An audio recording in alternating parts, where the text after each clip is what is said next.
Good morning, everyone. Welcome to day 2 of this wonderful conference. Thank you very much to Marungi for organizing this. My name is Emily Parker. I teach at Towson University in the Department of Philosophy and Religious Studies, and I'm very pleased to moderate the session 3 this morning. There will be 3 papers with 30 minutes allotted for each one. And after that, at 11, we'll have a keynote speaker.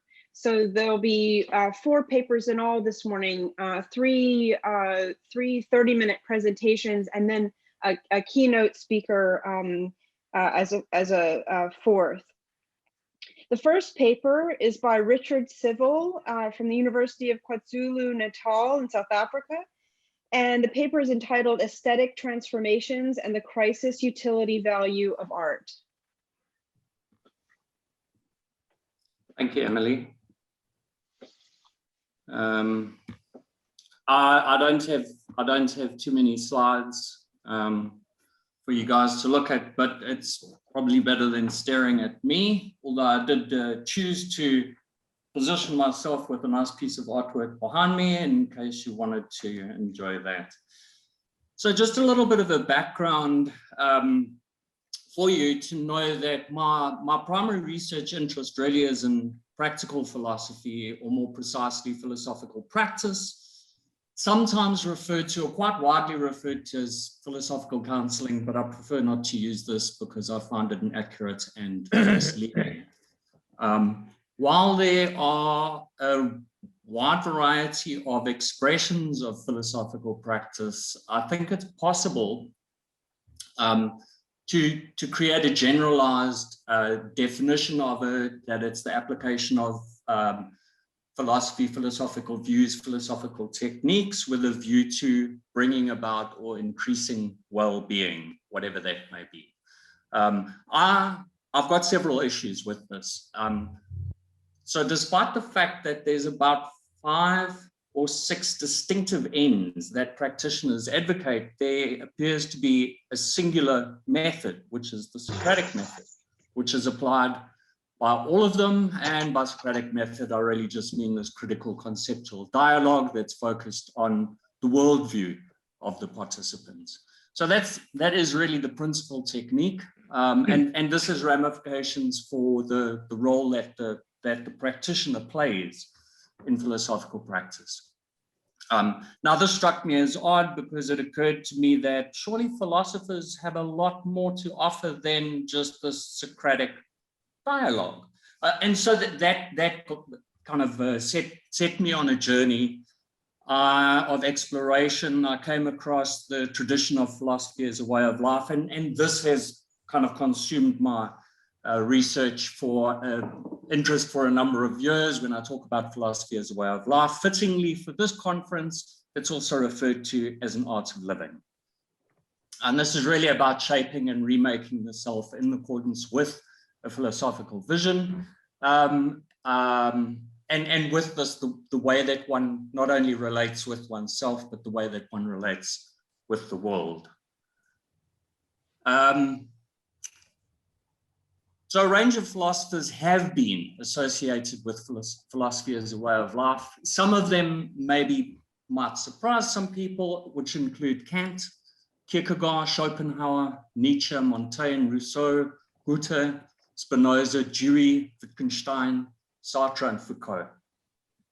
The focus of this presentation is going to be on Kant, Nietzsche, and Dewey, for the express reason that art and or aesthetics form an integral element of their philosophical way of life. So I'm really going to be doing 3 things in this paper. The first is to explore the aesthetic conceptions that these philosophers make. And at this point, this might not really be of interest or anything new to a lot of you if you are interested in aesthetic philosophy. Interest to me because this was my back door into aesthetics. So I look at aesthetic conceptions. I will then explore their transformative projects, which will be broadly grouped around notions with each of them, this idea of self-care, coupled with a vision of the good, which is their vision of well-being, together with the aesthetic activity that's associated with their particular philosophical way of life, noting that without fail, all of them offer more than aesthetics as an activity in their way of life. But I'm just going to focus on the aesthetics again because of the focus of this conference. And then lastly, I'm going to spend a little time thinking about the pandemic potential of each one, the crisis utility value of the transformative projects. What, if anything, they have to offer, or the degree that they have to offer. All right, so just focusing on aesthetic conceptions. So firstly, aesthetic qualities. And again, I might be off in the way that I analyze these, and I acknowledge there are overlaps between the categories, but I think that's okay. So firstly, Kant talks about beauty and the sublime, right? In particular, with respect to nature, but not exclusively, right? So the question around what makes a beautiful sunset beautiful? And so Kant presents this idea that beauty doesn't actually exist objectively in the world, rather it's a subjective experience felt in the form of aesthetic pleasure, yet it is dependent on an objective state of mind, i.e. in order to see beauty, in order to experience beauty, we have to position ourselves in such a way so as to receive beauty. And so this is in the critique of the power of judgment, identifies two forms of beauty, and free beauty is the aesthetically relevant beauty. When he talks about beauty in this sense, he says it's free of concept, the interest we may have in the object, or its utility value. It serves no purpose other than itself and is thus independently beautiful. He also talks about the sublime. The sublime refers to sheer magnitude and power of natural objects and forces that simultaneously threaten our existence, causing feelings of vulnerability and fear, and exceeding our comprehension, causing feelings of awe and wonder. Like beauty, the sublime for Kant does not exist objectively in the world, but refers to subjective states, feelings of pleasure and pain that arise as a result of the encounter with the sublime.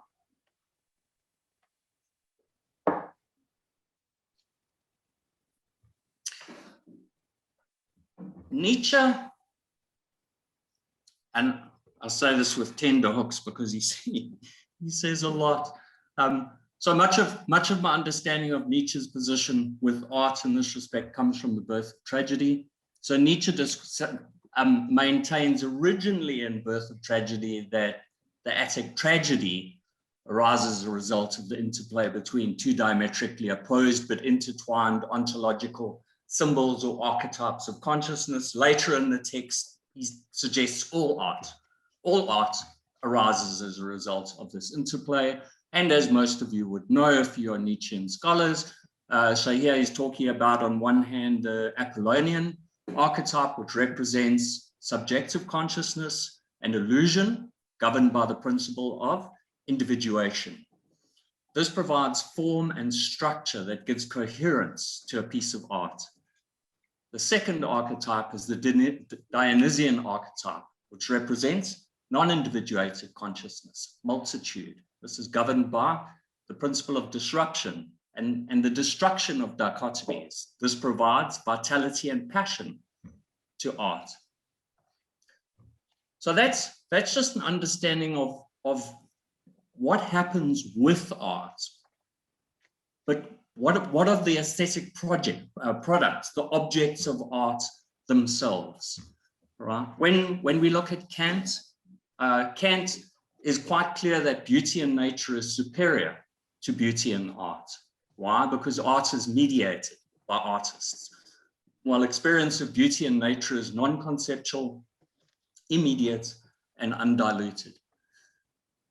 And yet, having said that, he still gives an indication of what he would refer to as art products, and he gives us a hierarchy of fine art. Right? So he divides art into speech, pictorial, and the play of sensations. Speech, which is rhetoric and poetry, is the highest form of art. It expands the mind and it frees the imagination through the use of words. Second on the rung is pictorial art, painting, sculpture, architecture, and interestingly, horticulture, which express ideas in sensible intuition, spaces and shapes, but there are no words. And then lastly, on the bottom of the rung for Kant is music, the play of sensation. He doesn't regard this particularly highly, delights the senses, it provides fleeting impressions. So at least when we know, when Kant's talking about art, he's talking about art or he's referring to art in ways that we typically would understand art objects.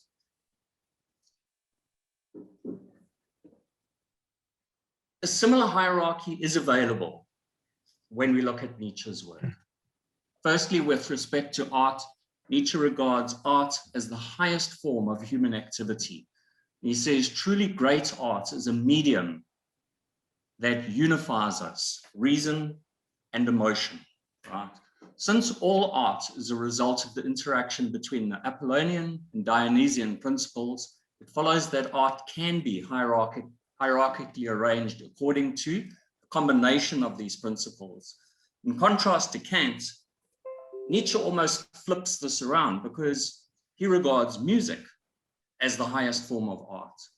In particular, he's talking about music that doesn't have words and concepts. He regards music as the Dionysian mirror of the world. That's the highest form of art. Second would be poetry.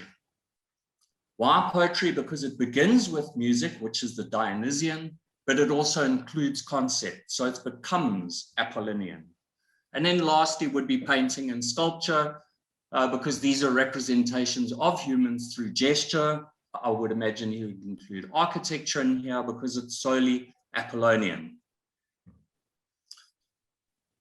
The interesting philosopher for me in this respect is Dewey, right? He admittedly becomes much later. Dewey is interesting because he dissolves dualisms. He dissolves the dualism between theory and practice, between experience and nature, between fine art and useful artists, between the artist and art and the audience. So Dewey provides a much broader understanding of art as one, the interplay of energies. He says there's a natural rhythm in life that we can see in the change from night to day, in the seasons, in tides and breathing. It's the embodiment of rhythm in art that makes art. So aesthetic, and in art we find aesthetic recurrence, variation and repetition, and a balance between elements and energies. And so I think that can actually be contrasted with Nietzsche's notion of art as this interplay of energies, because for Dewey there's this harmony, this shifting backwards and forwards, whereas Nietzsche's is a little more violent, to my mind, the interplay of energies. Secondly, for Dewey, art entails transformation. The artist transforms her emotions while she is working with the materials. So as she puts the materials onto the page, transforms the clay into the object, there's a transformation of emotions there. And then once again, those emotions are transformed when they're actively received by the viewer.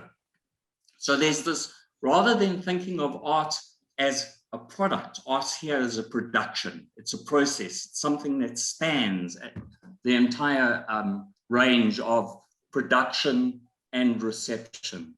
Thirdly, art requires intention. I think this is uncontroversial.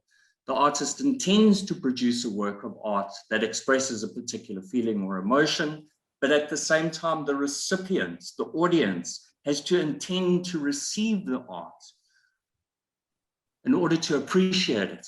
Fourthly, art communicates. Communication entails participation in the sharing and creation of vivid meaning. Since art does not rely exclusively on words, it can communicate a wider range of things. And at the same time, communication requires listening. We have to listen in order to hear. Fifthly, art is intelligent conduct. Dewey says it's a mode of activity that is charged with meaning, capable of immediately enjoyed possession. So now the other interesting thing about Dewey is when you take those 5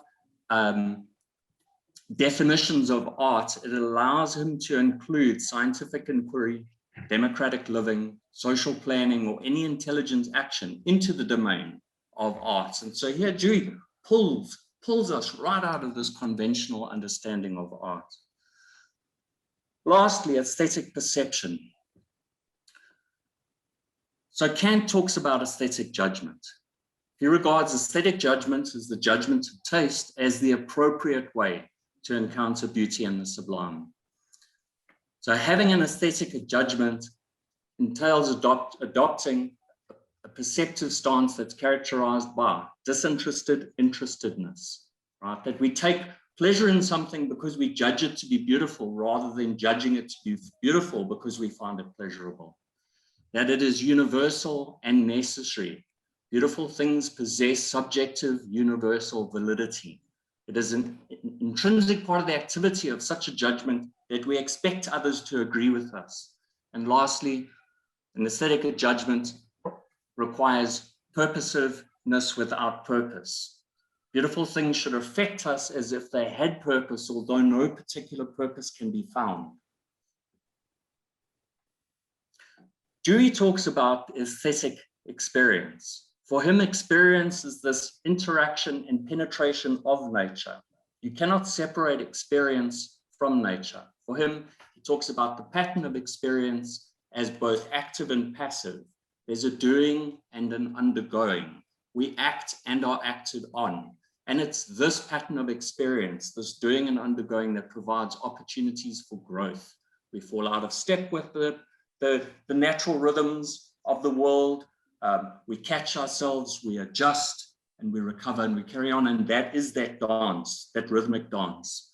For him, the ideal experience is unified. It possesses internal integrity, so there's rhythmic balance, that it runs its full course, that it's meaningful and inherently valuable. Dewey regards art as the most complete manifestation of an experience. So I realized I'm losing time, so I'm going to have to pick things up a little bit. So when it comes to the transformative projects, Kant talks about cultivating the spirit. So he regards human nature as having 2 aspects, sensible and intelligent. We determinate and indeterminate and free. For him, cultivating the spirit is an aspiration to moral purity.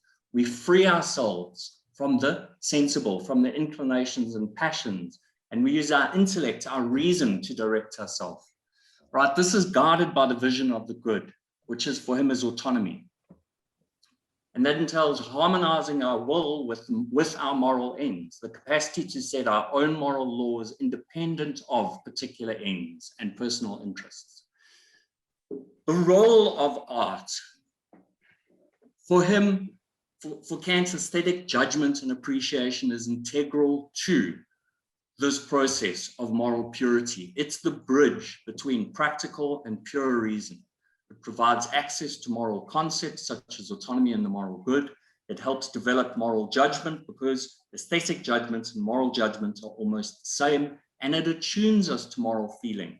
This inspires us to hold duty sacred and act in accordance with the moral law.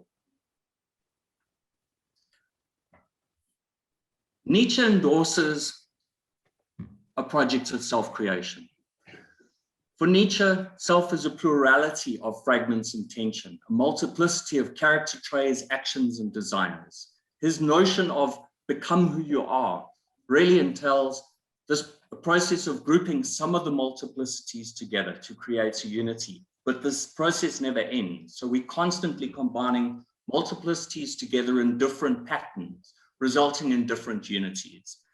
This really is kind of reinforced by his notion where he says, become poets of our lives. It is a creative process, right? But it's also about being true to who we are. While Nietzsche rejects absolute value, he does endorse the reevaluation of values. And so Nietzsche's goods are his goods alone, and they're wide and varied.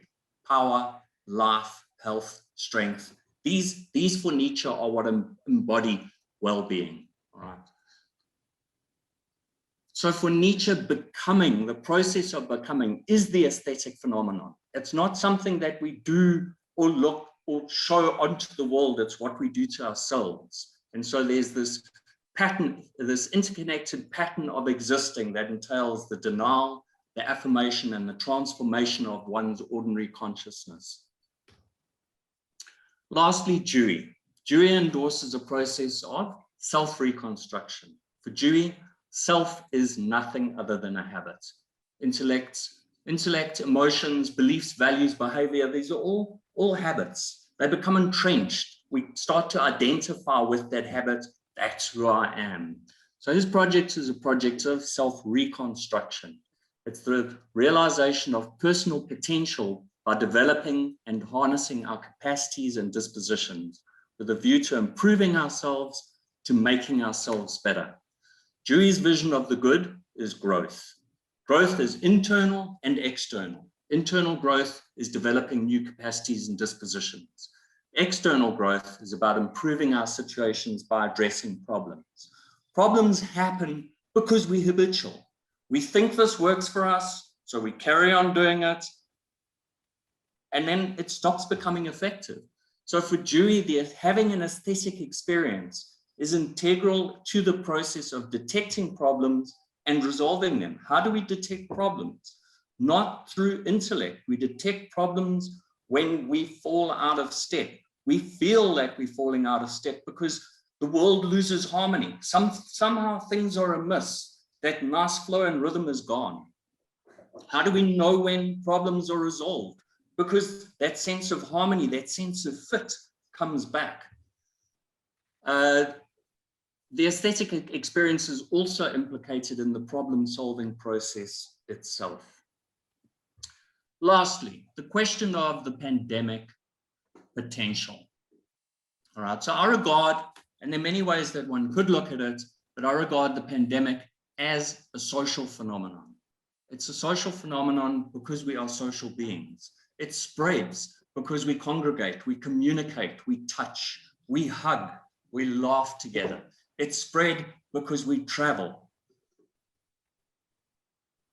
So the initial response to the pandemic was a social response. Lockdown, restrict travel, restrict interactions, wear masks. For the transformative projects to address the pandemic, I'm going to say that they need to encourage individual, social, and moral awareness and responsibility, as well as collective political action. In this respect, I regard Kant's transformative project of self-cultivation as having kind of a mid-range pandemic potential. Yes, everybody possesses the cognitive capacity to formulate the moral law. The one formulation of the categorical imperative in accordance with universal law, do what we will have to become a universal law. Brilliant. I think this would work. We set aside my own personal feelings about mask wearing. Would we want everybody to not wear masks? Probably not. All right. Would we want everybody to wear masks? Probably a good thing we wear masks. So I think that counts in his favor. Where it counts, where Kant's approach counts out of his favor is with the formulation of humanity as an end in itself. Here, we have to respect the choice of others. That means we cannot compel people to follow these laws. The laws we make are the laws we derive. We would want and assume that everybody has reason. We would all derive the same laws, but not everybody does that. That pulls it down. So again, like with the duty of beneficence, fantastic. Do good for others, remove obstacles, educate, provide PPEs, brilliant. Big plus for Kent. But again, it's up to each individual to realize their moral perfection. We cannot force people to do it. That pulls it down, which is why I say it's mid-range. Poor old Nietzsche, I don't think he scores high. I give him like a 0 to 30% in terms of pandemic potential. Why? So the will to power. In one respect, I can see, well, if we take his notion of the will to power, that there's the world's in a permanent state of dynamic flux, there's a totality of relations, all in tension, a struggle for dominance, we might be inclined to say, but the pandemic's just part of that. It's not a bad thing. It's just an expression of life. Alternatively, we could say, well, hang on, fighting the pandemic is another expression of the will to power. So Nietzsche wins a bit there, but he doesn't. I'm undecided where to go with that. Knowledge regards knowledge as an instrument of power, to maintain relations over other things, to possess them, to increase our power. Brilliant. Counts in favor of Nietzsche, right? So scientific knowledge, fight the virus. That's what we want. We want our will to power to dominate over the virus. Sadly, where he really falls down is in his transformative project. It's any existential project is highly individualistic. It's non-transferable. This is my project. I'm offering it to entice you to discover your own. You cannot follow my project. Following my project makes you inauthentic. That's the thing we don't want.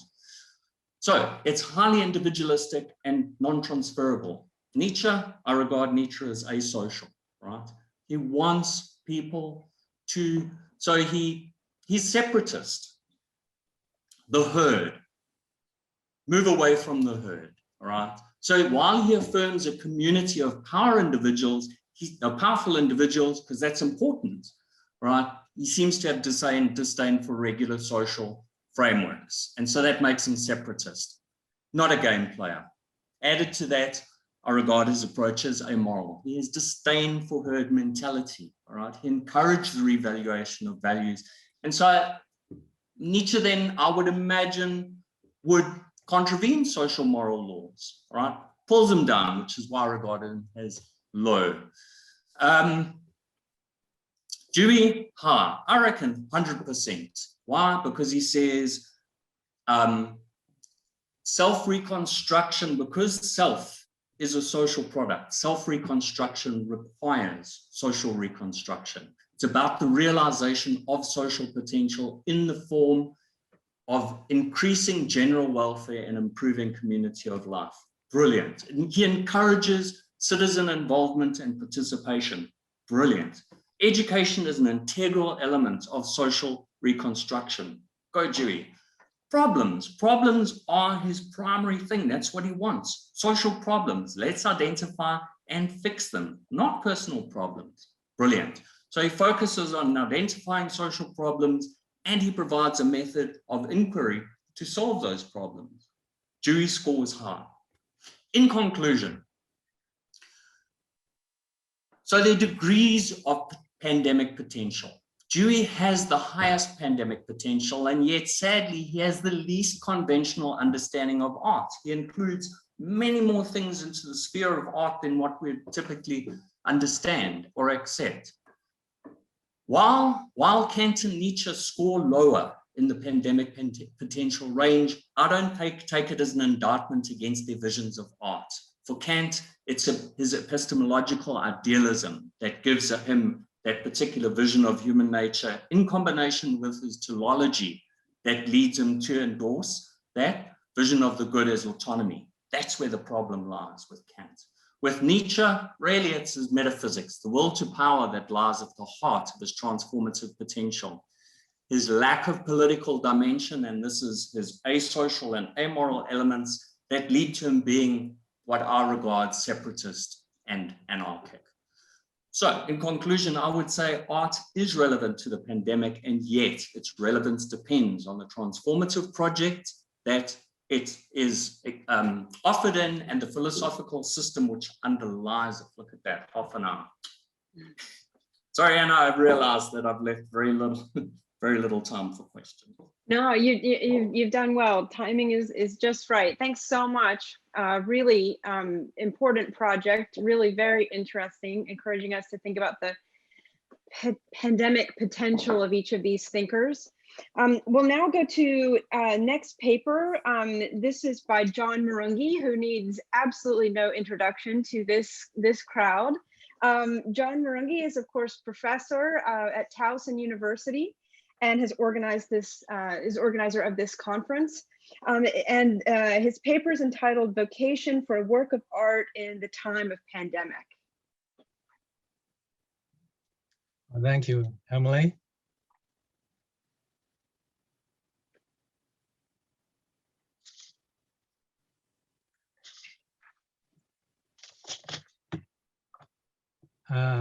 In front of us, there's an image of what I am referring to as a bodhisattva.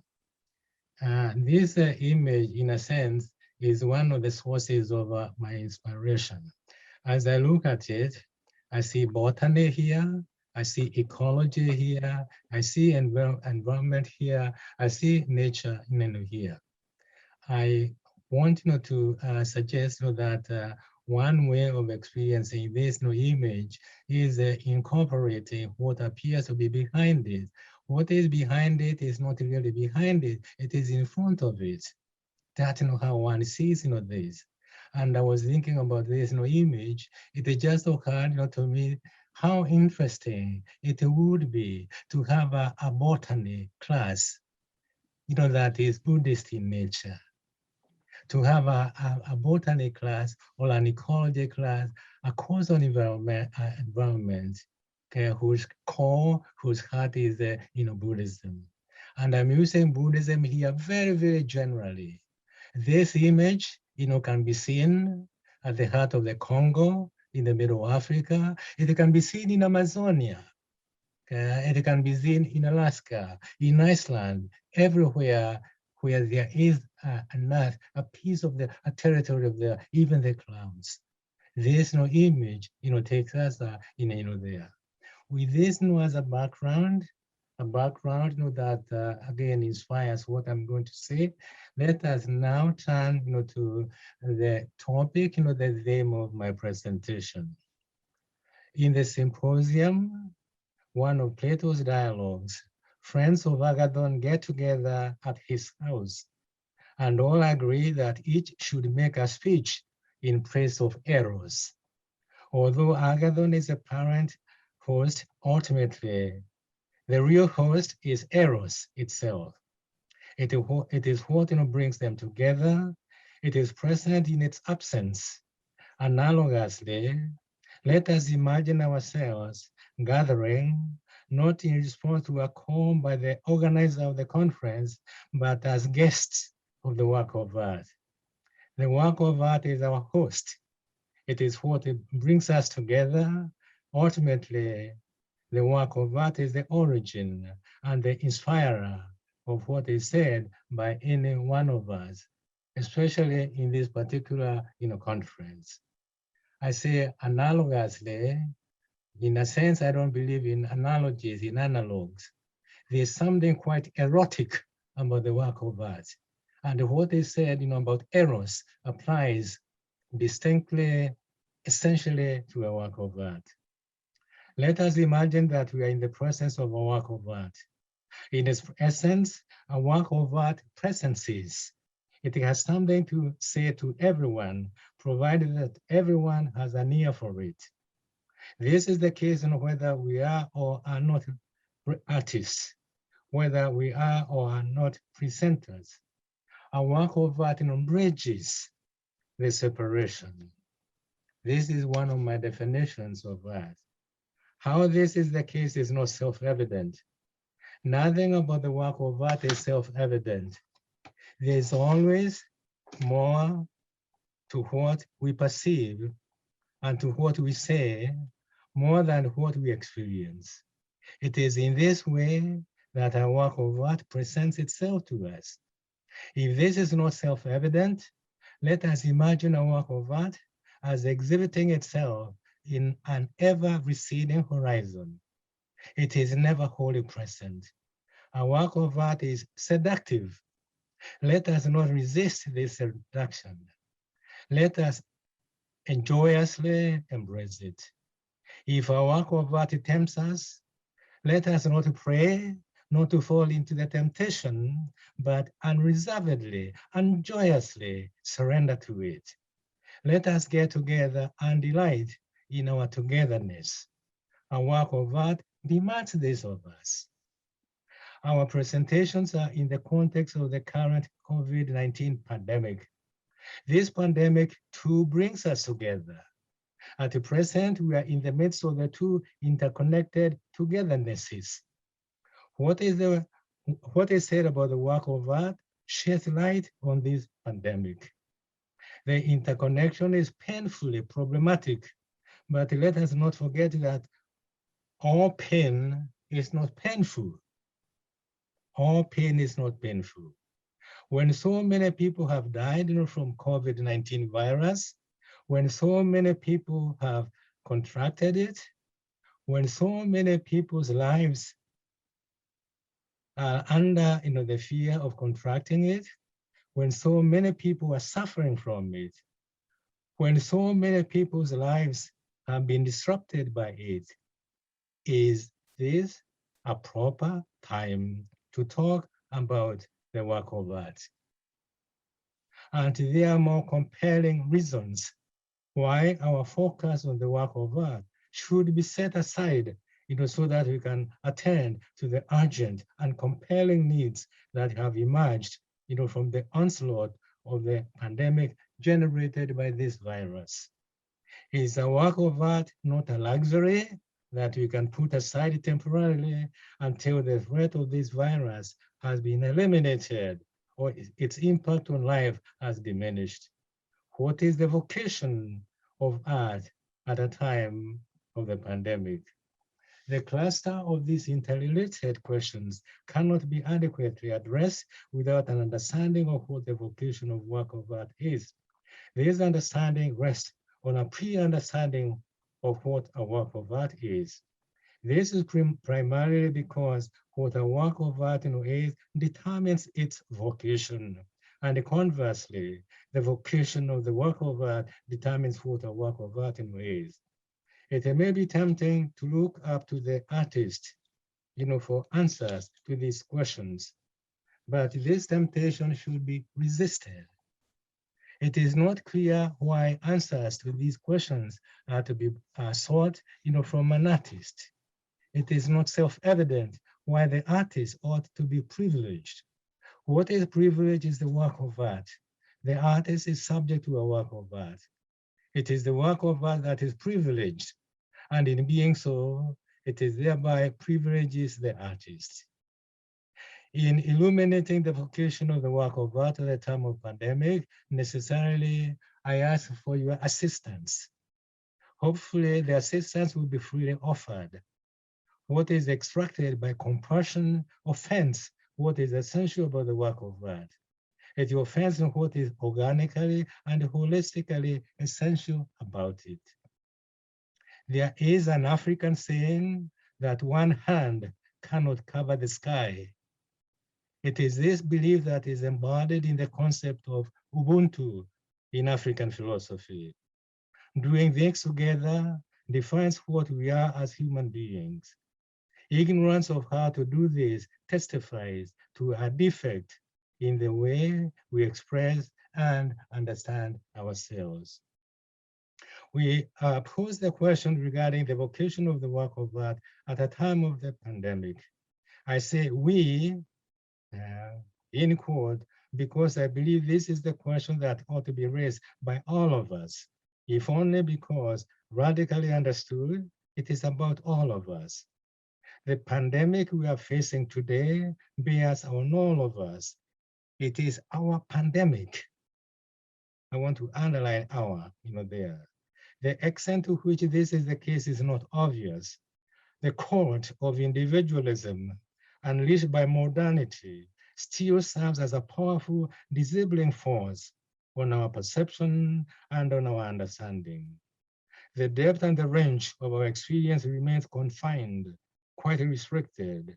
Today, we do not fully know how to pose this question in the spirit of togetherness or how to answer it in this new spirit, especially when the experience of togetherness is as strained as it is at present due to the pandemic. We should be careful, however, not to hastily blame the pandemic for compromising the sense of togetherness. The compromising predates the pandemic. Compromising of togetherness remains permanently as a possibility in being human. What we have today is one of the expressions. We have been subject and still are subject to conventionalism, traditionalism, racism, classism, genderism, sexism, ageism, religionism, meism, ethnicism, religionism, nationalism, and other isms, all of which provide a fertile soil that where one finds the flourishing of untogetherness. Although we have adopted multiple palliatives to combat untogetherness, we continue to fall short of what needs to be done. In part, the determination of what is to be done depends on understanding of what we face and on the understanding what we want to achieve. The diminishing sense of the we barely provides traction in posing the question we are raising. A deeper sense of perception and understanding of the work of art, and a deeper perception and understanding of the pandemic, and the deeper perception of the understanding between the two really depends on what is available to us thank you to a work of art. It is widely assumed that a work of art is either self-evident or it is to be left to those who profess to be artists to figure in what it is. Just as the pandemic is left to epidemiologists and people concern themselves with health to tell us what it is. Now, these prophylactic measures that we use, distancing and so forth, however important they are, for the most part, represent an absence of a deeper understanding of the threat we face. The threat posed by the virus that is assaulting us is more than a biological threat. Radically understood, the threat is the threat of a sense of being, a sense that is not wholly taken into account by medical science. Radically understood, it is the entire sense of being human that is threatened. And whose truth of work of art can bring into relief if we again are patient and listen to it. Today, alienation from each other has become a palpable feature of our social life. The prevailing pandemic concretely and appropriately understood illustrates this. Although this is an ideal time for us to affirm and pursue the togetherness of our being, we largely remain unmindful of this opportunity. Posing the question together and answering it together, consequently, may come across as wishful thinking. But wishful thinking, especially communal wishful thinking, that most of us are not familiar with, may yet have a therapeutic effect. We cannot rule out what is wishful thinking wishful thinking may have a sustaining power in the hope of what is to come. Wishful thinking calls attention to the historicity of our being, the historicity of what we seek to understand, and to the historicity of understanding generally. We should not assume immaturely that we have come to the end of history. If we positively respond to the call of the work of art and embrace its vocation, a horizon of the perception and understanding opens. There is yet to be perceived, yet to be understood, yet to be experienced, the evocative power of the work of art. as it is used in this context, the word vocation has an elemental sense. As a core, the core comes from what a work of art summons us to its service. What this service may consist of remains to be fully understood, fully experienced. There is no guarantee that it will ever be experienced or fully understood.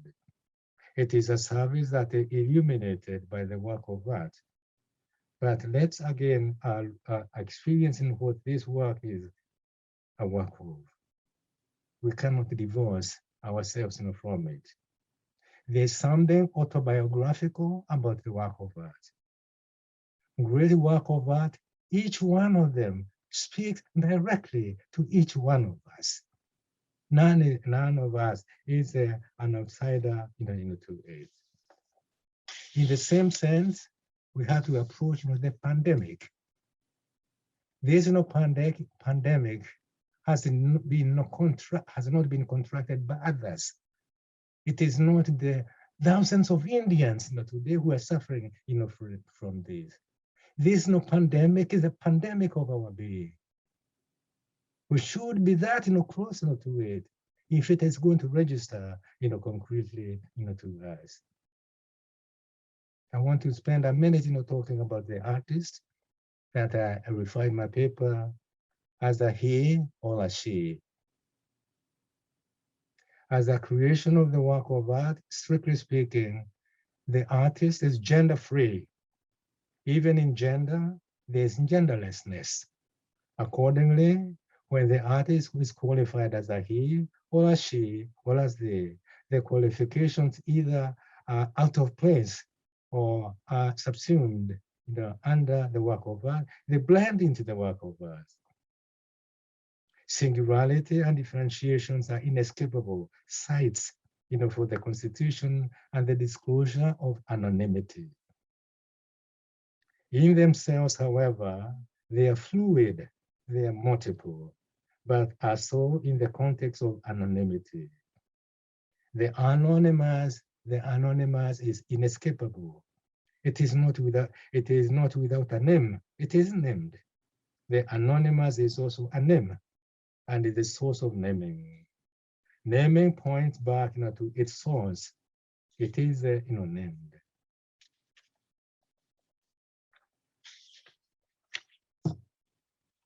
In what the work of art reveals about us, takes us to the language of pronouns. When you say he or a she or a they, you are talking about pronouns. But something, a work of art has something to teach us about pronouns. Okay. Perhaps you can put into suspension what composition teachers, what grammar teachers, taught us in elementary school about the nouns and the pronouns and so on. There is a grammar that is introduced to us by work of art, where again a pronoun is not what it is by pronouning, where what a noun is what it is by nouning, and so on. Normally, we don't connect a work of art with language. We leave language to linguistics, people into linguistics, and so on. But we don't have to veer away from the work of art to learn something about language. And in learning about language, we learn something about ourselves. The vocation of a work of art is a vocation of what we are. It is not surprise us the pandemic share this vocation. When we think about pandemic to which we are subject, we are probably thinking, we ought to be thinking about the same thing that phenomenologists call to our attention. You really cannot think about pandemic without thinking about the body. And this is a body that we are thinking about. It is not the body of physiology. It is not the body of anatomy. This is the lived body. The phenomenologists have really distinguished themselves in bringing this to our attention. My body, your body. There's something that is missed quite often. That is my body is your body is my body. If you don't understand, that, you have no business calling yourself as a human being. To name yourself a human being is to name every human being. And this naming is not abstract. This naming is not intellectual. This naming is corporeal. It is bodily. As I see each one of you here, on the screen, I see myself. And if you see me, you ought to be seeing, yourself. Otherwise, you are not seeing, yourself. This kind of seeing is the kind of seeing that the work of art opens up. It is what the vocation of the work of art is all about. Artists are us.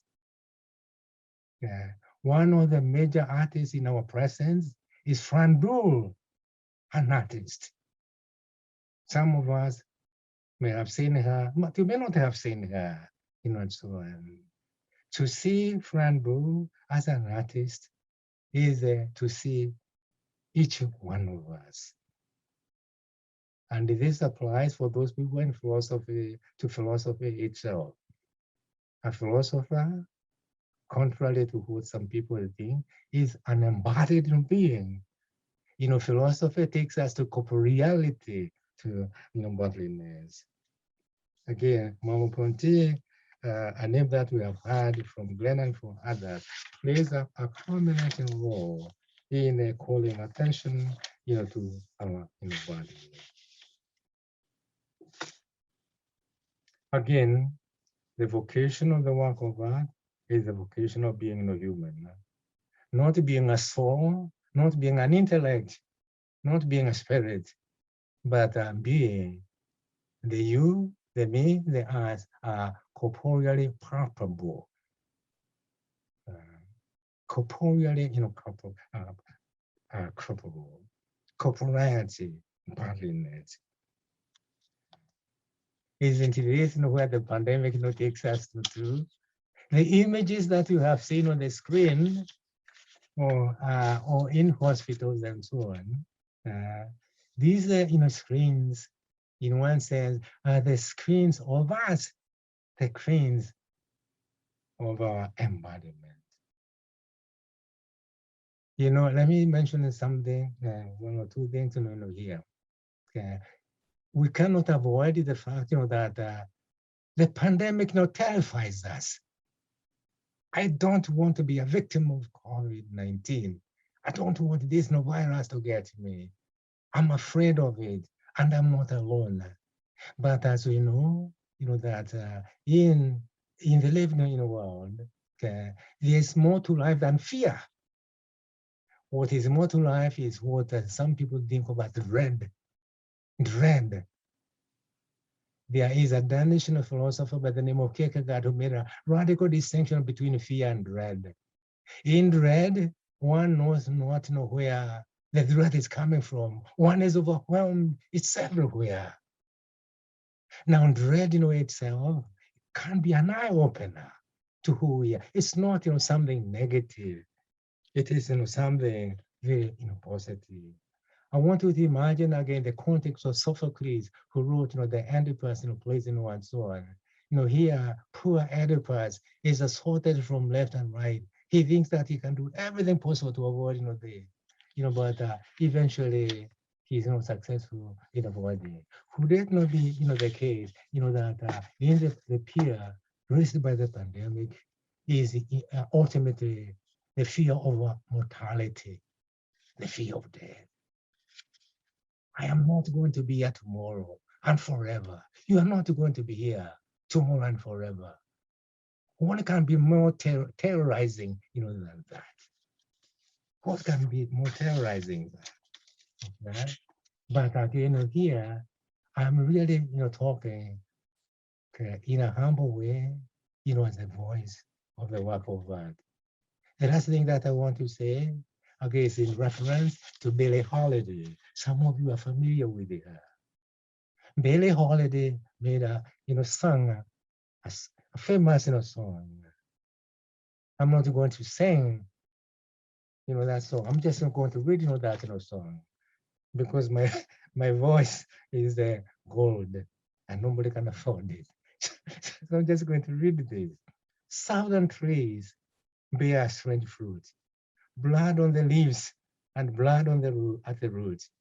Black bodies swinging in the southern breeze. Strange fruits hanging from the poplar trees. Pastoral scene of the gallant South, the bulging eyes and the twisted mouth, scent of magnolias, sweet and fresh, then sudden smell of burning flesh. Here is fruit for the crows to pluck, for the rain to gather, for the wind to serve, for the sun to rot, for the trees to drop. Here is a strange and bitter, crop. When people think of Billie Holiday, they think of her as a singer, they think of her as a musician. But Billie Holiday was a diagnostician. Billie Holiday was a therapist. Okay. Her studio where she sang was a clinic, was a medical clinic. Students of music know this. The art of music, they know this.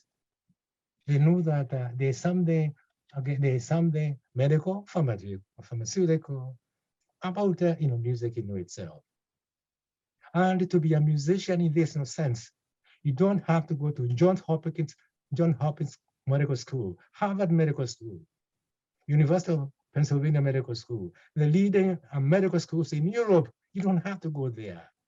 All you need is to listen to music. Lend your ear to music. Let music grab your ears. And something, music is one of the expressions of the work of art. Music is one of the expressions. In the house of the work of art, there are many rooms. And each one of us occupies one of those rooms. And those rooms are not separate from each other. They open to each other as a way of being to each other. A work of art is therapeutic. It's not only diagnostic, it is therapeutic. Bob Marley of Jamaica, have a song, that I want to conclude with. It says, one love, one heart, let's get together and feel all right. This is what the work of art does. Thank you, Emily. Thank you. Bravo. Yeah. Bravo. All right. Way to go, Marungi. That was beautiful. We have just a few minutes, and I've gotten a question over the chat from Wilson. Would you like to just say your question out loud? Yes. First of all, when I gave my talk yesterday, I was going to say the unimaginable is having to speak after Marungi. All right. So that's always a problem. Right. So I was really happy I didn't have to deal with that. But what I think comes to my mind is actually something that kind of emerges out of Aristotle's physics, but it also emerges out of medical ethics. It seems to me that one of the overriding themes that is weaving around the pandemic is that the pandemic is actually a work of art. And if one then said in Aristotle's physics, who's the craftsman that actually makes the work of art, part of why people turned away from religion and Boccaccio played a role in this, is this idea that God somehow brought this upon us. But if we said, look, the pandemic is actually the work of art of nature, what's your response to that?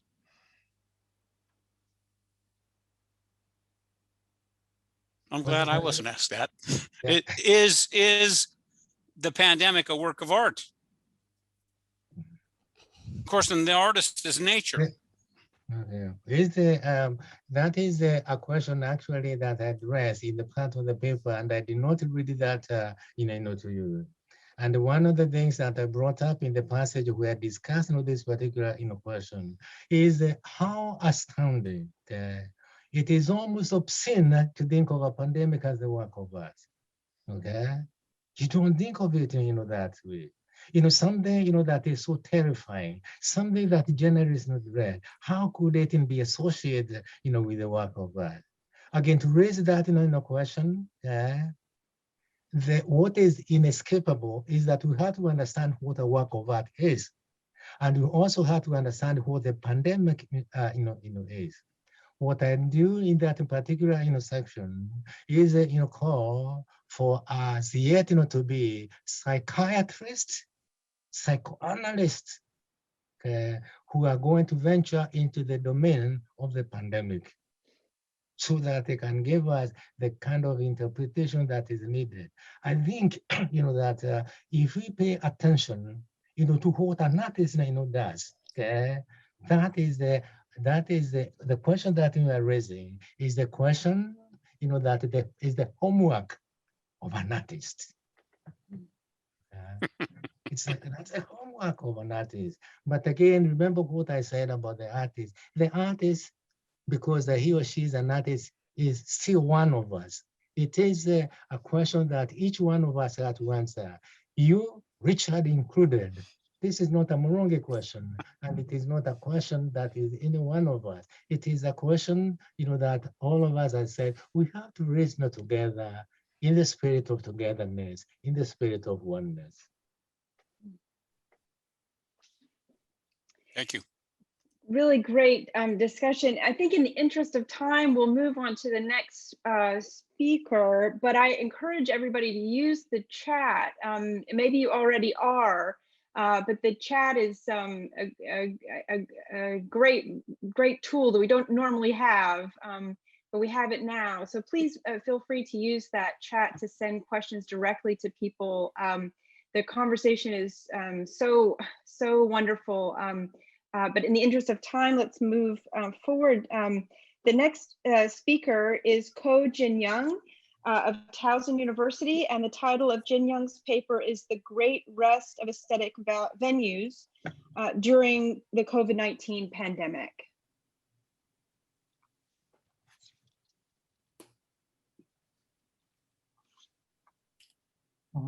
Okay. Yes, thanks for inviting me. Actually, I'm from Art and Design and Art Education departments, and it's great to share, my questions and ideas. And also, I appreciate, this conference insights and philosophical aspects.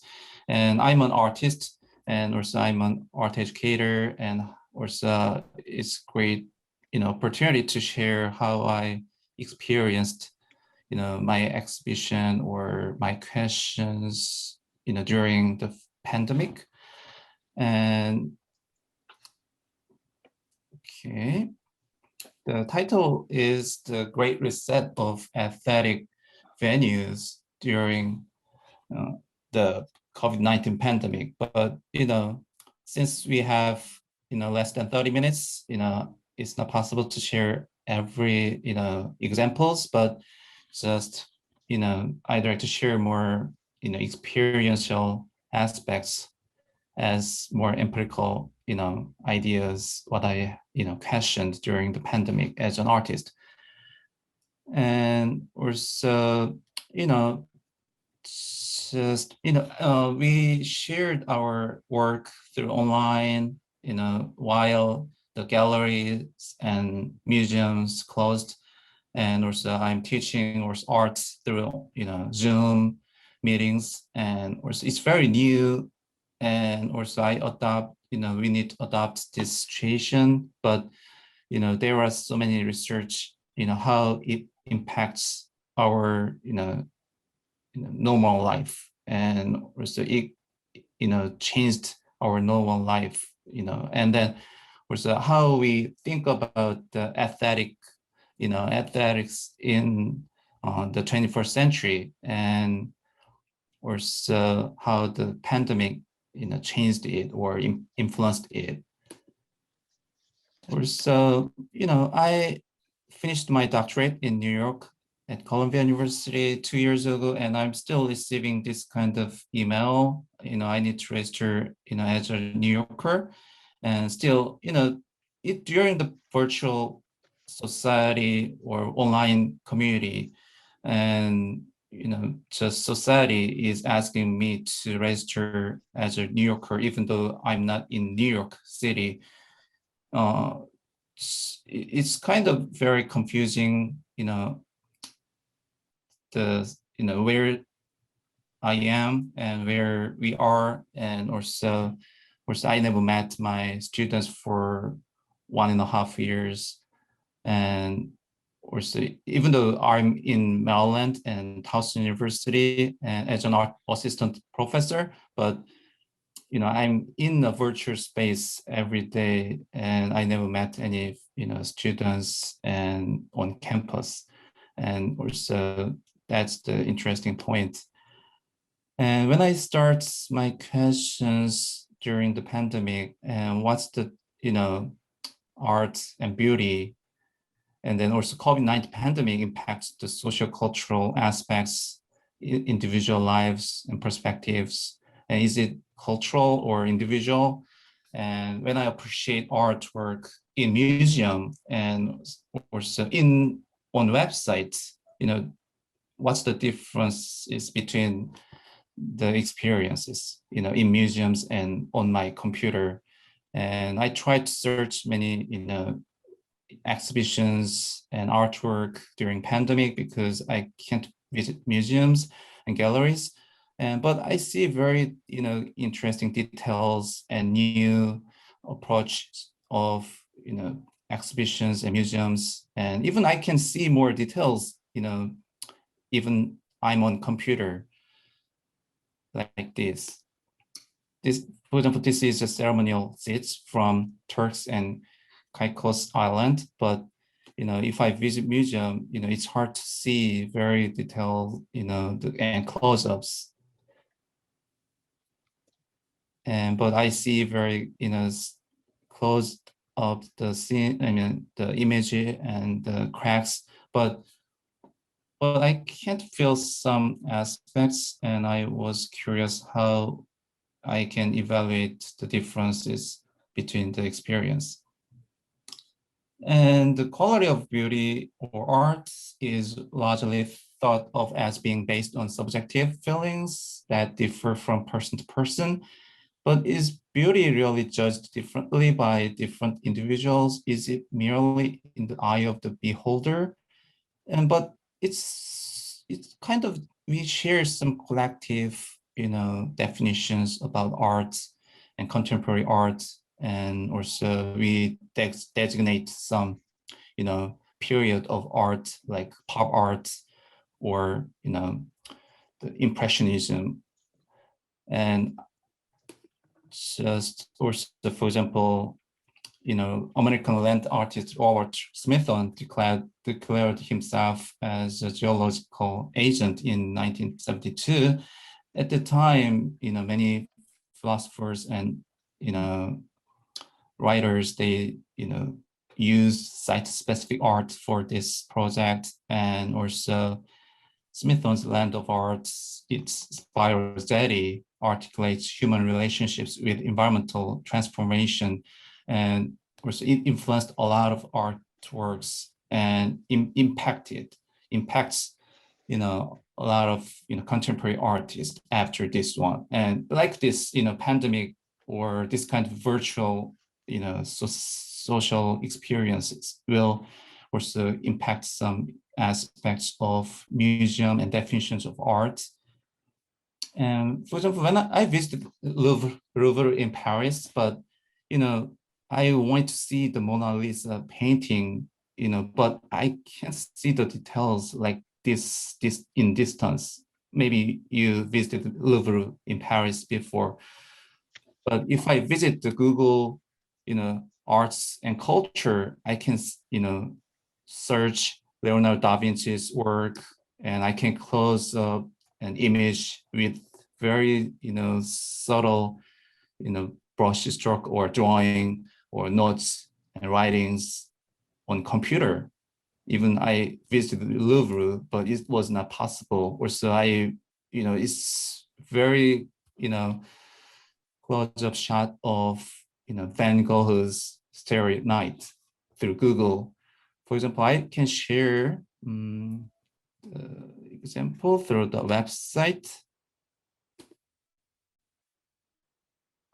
Okay, here, just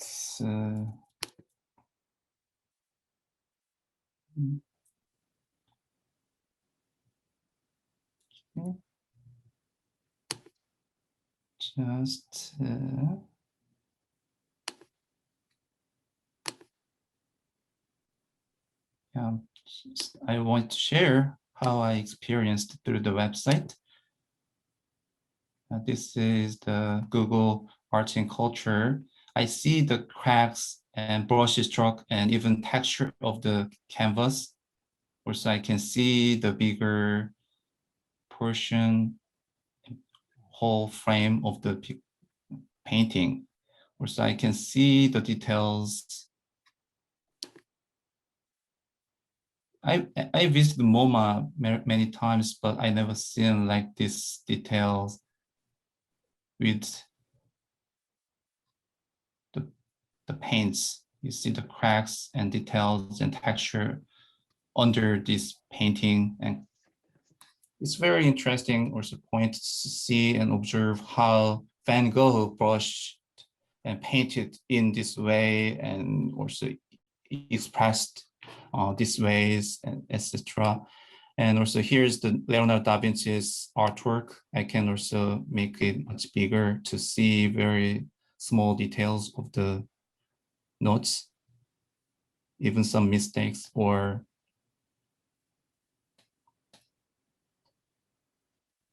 and it's quite new. And also during the pandemic, many websites or museum and galleries, they developed online exhibitions and some virtual spaces for visitors while they closed the museum. And also I thought about the aura talked about by Walter Benjamin. Walter Benjamin talked about, we need to see, we need to appreciate original artwork to feel more, quality, or like aura. Aura is a quality integral to an artwork that cannot be communicated through mechanical reproduction techniques, such as photography. Obviously, at the time, there's no, advanced technology than photography, but it's not just about technology or techniques, just it's real work or it's copy. And also this one, is, his essay, The Work of Art in the Age of Mechanical Reproduction. It's very seminal research and philosophical aspects, and also you see these aspects, and I questioned still is working or in this digital era. And for example, when I use iPad to draw something, young kids or young students, they really use the iPad to make some notes like real paper. And nowadays, we transferred everything to digital technology to create art. Sometimes we create art just directly through the digital technology, and we cannot see and we cannot say which one is the original work or copy, because we directly create art through iPad, or computer. And still, at the time, we need more, conversations and discussion about this situation based on more interesting aspects. Also, the aura for Benjamin represents the originality and authenticity of a work of art that has not been reproduced. A painting has an aura, whilst a photograph does not. the photograph is an image of an image while the painting remains utterly original. And obviously, when I see the artwork in museum, maybe the museum makes me to appreciate the art. Like when I read my book in library or classroom and at home, it's a little bit different feeling to while I'm reading even same novel or books. But when I see the details and I try to focus on this work at home, and I appreciate how the Van Gogh's work created through this kind of very sophisticated or details and brush stroke and details. Even when I visit museum, I couldn't see some details. And also Benjamin argued that even the most perfect representation of an artwork is lacking in one element: its presence in time and space, its unique existence at the place where it happens to be. He referred this unique cultural context. And obviously, when I visit museum, I see the time and space and lights and changes of time, because on the copied image, it's the time just stops. But when I visit museum and when I see directly the artwork, I can feel the time goes, and then the artwork is in the history, and I am at the museum with the history together.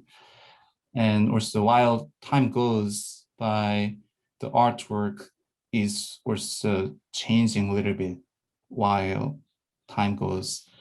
And just, it's kind of interesting point, I feel. And that's why people enjoy visiting museum. This was very incredible picture at Metropolitan Museum when they open again, and it's opening day, and people really enjoyed how they appreciate art, and they really take many pictures. They really appreciate artwork more. It's great opportunity. Definitely the museum and galleries, we need it. And just I tried to ask some questions: what's the difference and why we need it, and then how we use that experiences on computer or on software. And definitely it's incredible with the light sources and the museum space, and the different angles I can see. It's more interesting point. And also, this is the picture in Houston. I visited this Rothko's chapel before, and I really appreciate Mark Rothko's paintings in this space. Although I observed Mark Rothko's work many times in museums, but it was very different when I see his work in this chapel. Many people meditated in this space, and the space made different feelings when I observed the artwork. That's why it's hard to create these kind of feelings through the computers and online. And also, when you visit museums, you can see how they lived in this kind of room or with the furniture. And also, even though they displayed it again, though, but we can share the breath, how they touched the furniture, or how they touched the paintings with brushes. And also we can see also how the different cultural artifacts they created in this in their locations. But even though they brought the artifacts to the museum spaces, but there are so many philosophical aspects to talk. But today I'd like to just share my questions I had during pandemic. And here's also one of the installation work. I see this work before in museum, and also it's great to see in the museum. But I can see the angle, different angles, and also details and color. But when I observed this work in museum, actually I felt some aura with the display. It's not flat, it's three-dimensional, and it's hard to create the three-dimensional feelings through the online. But there are some virtual exhibitions and also VR, the virtual reality exhibitions going on, and they are trying to add more, feelings like real observation. And also this is the virtual opening of an exhibition, and they shared, how the audience observed the work. And here she is observing this work like I'm feeling I'm there. And then when I observed this one in the gallery space, and they try to bring that kind of feelings while she is observing the artwork, and they displayed and they walk through the gallery to, stimulate my feelings like I'm there to walk around. And also the director explained it. And then they shared the detailed image of the paintings and very each aspects. And also I participate these exhibitions during pandemic, and one of my work is in this group exhibition at Teachers College, Columbia University. And Columbia University, they create this virtual space really like real gallery space at Columbia University. I worked at this gallery space before, and they create same size and same direction and same gallery space. And if I can share this gallery space to see how they create it. Just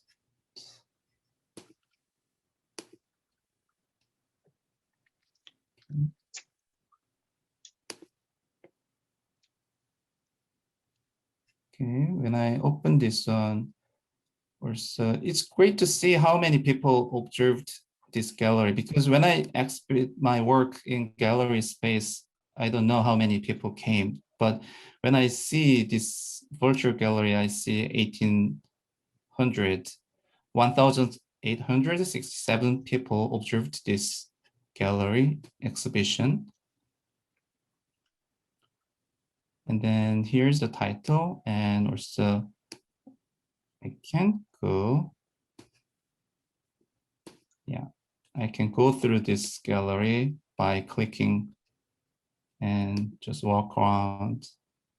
And this, when I click my work, this is one of my video work I displayed, and they can watch this video. And also I can walk around and I can click this work to see some videos.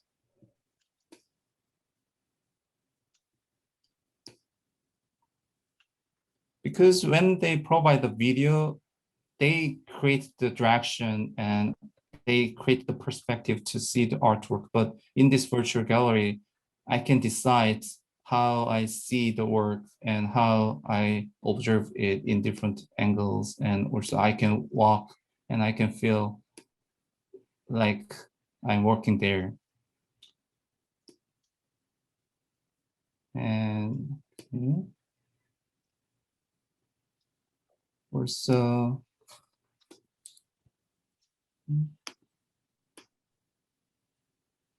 there's also students exhibition space here.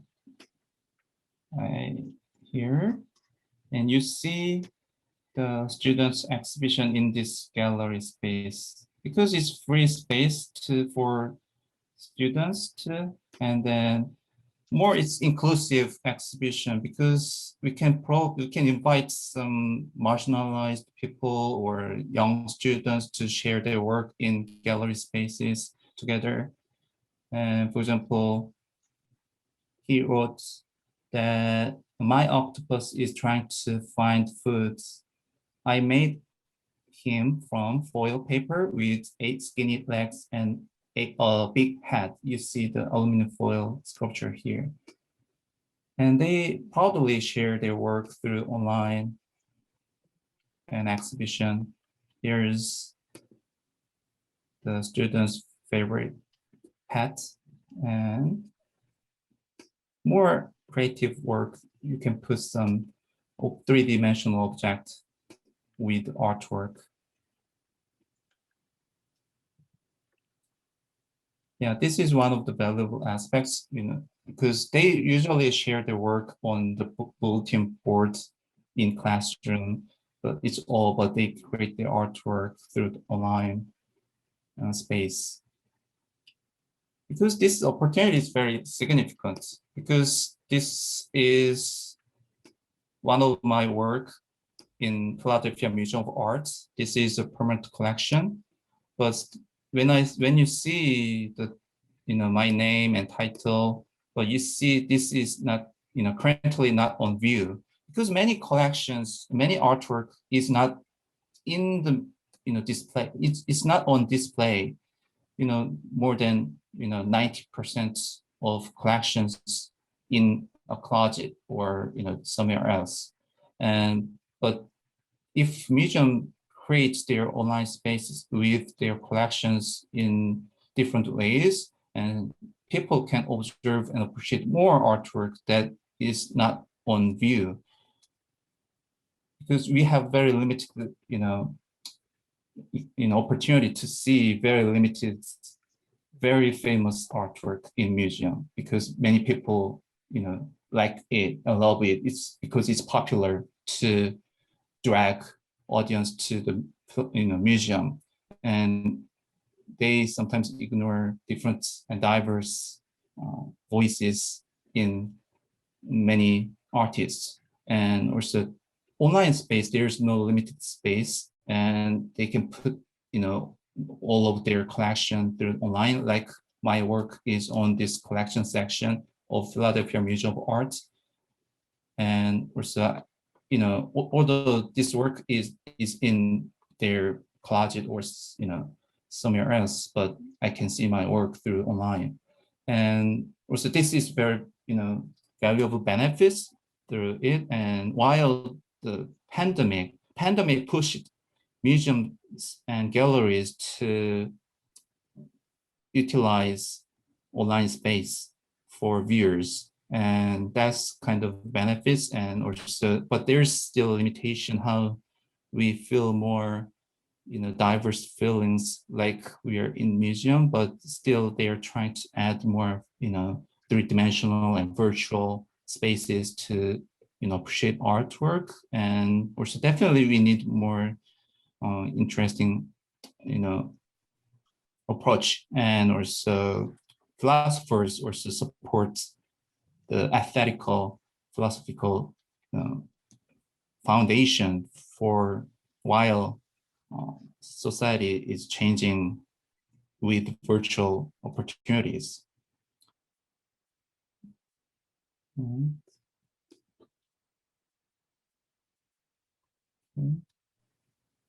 Yes, it's all I shared now. And thanks for observing my work. I'm sharing my experience as an artist. Thanks very much. So I think we have just a minute or so, maybe time for one question or comment.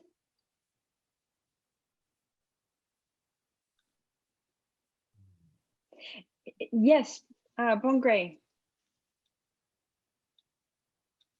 Okay, I unmuted now.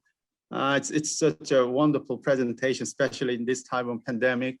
Many people don't go to museums, so they relying on online media to access these pieces of art.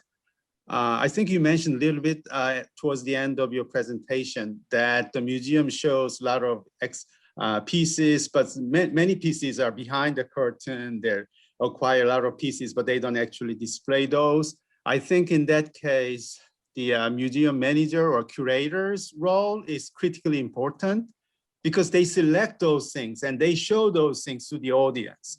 And in that way, they have amazing artistic power. In a way, we are in some way vulnerable to them, that we just watch those things that they selected. So what do you think of that?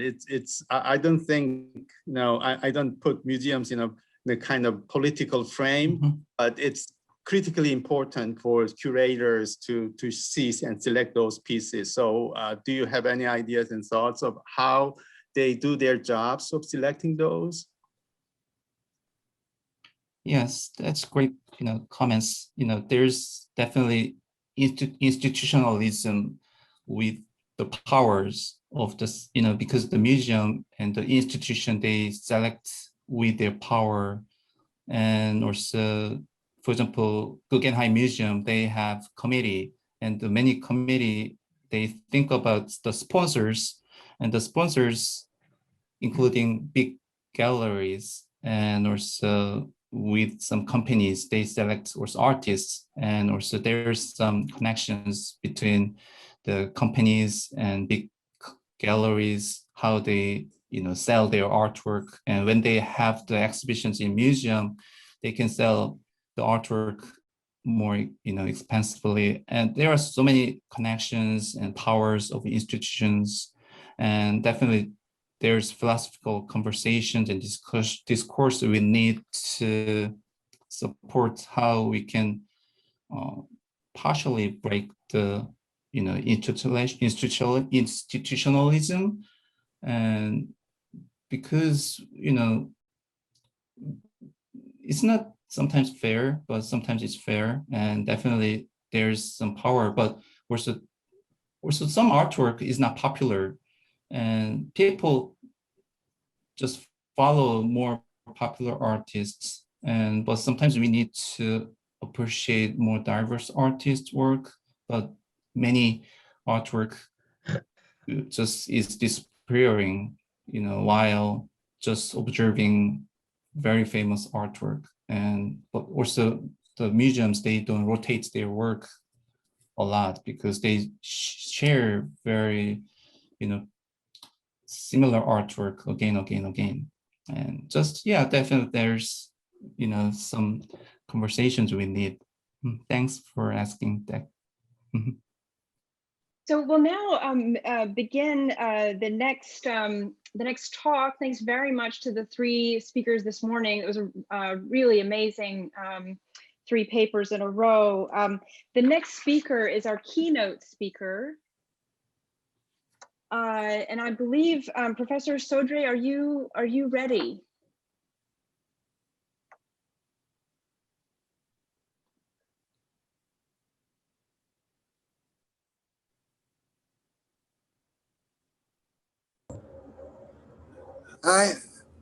I'm ready. Okay, wonderful. Let me do a little bit of introducing of you. This is it is really my honor to introduce Muniz Sodre de Arroyo Cabral. Muniz Sodre was born in the Brazilian state of Bahia in 1942. He earned a degree in law at the Federal University of Bahia, a master's degree in sociology of information from the Sorbonne Paris II, and a PhD in literature and postgraduate studies in anthropology from the École Pratique des Hautes Études en Sciences Sociales, Paris. He is emeritus professor at the Federal University of Rio de Janeiro. Professor Sodre is the author of 36 books on communication, Brazilian culture, fiction. One of his books has recently been translated into English and published in 2019 by Palgrave Macmillan, and it's entitled The Science of the Commons. Over the course of his career, he has been a visiting professor at many universities abroad. From 2005 to 2010, Professor Sodre was head librarian to the Brazilian National Library. Please join me in welcoming our keynote speaker. The title of Professor Sodre's paper will be Afrocorporeity and Dance.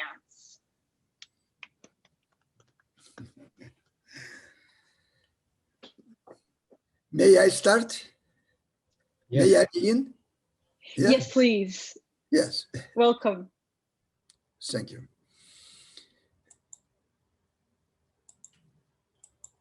Well, I'd like to thank Dr. Murungi for the invitation.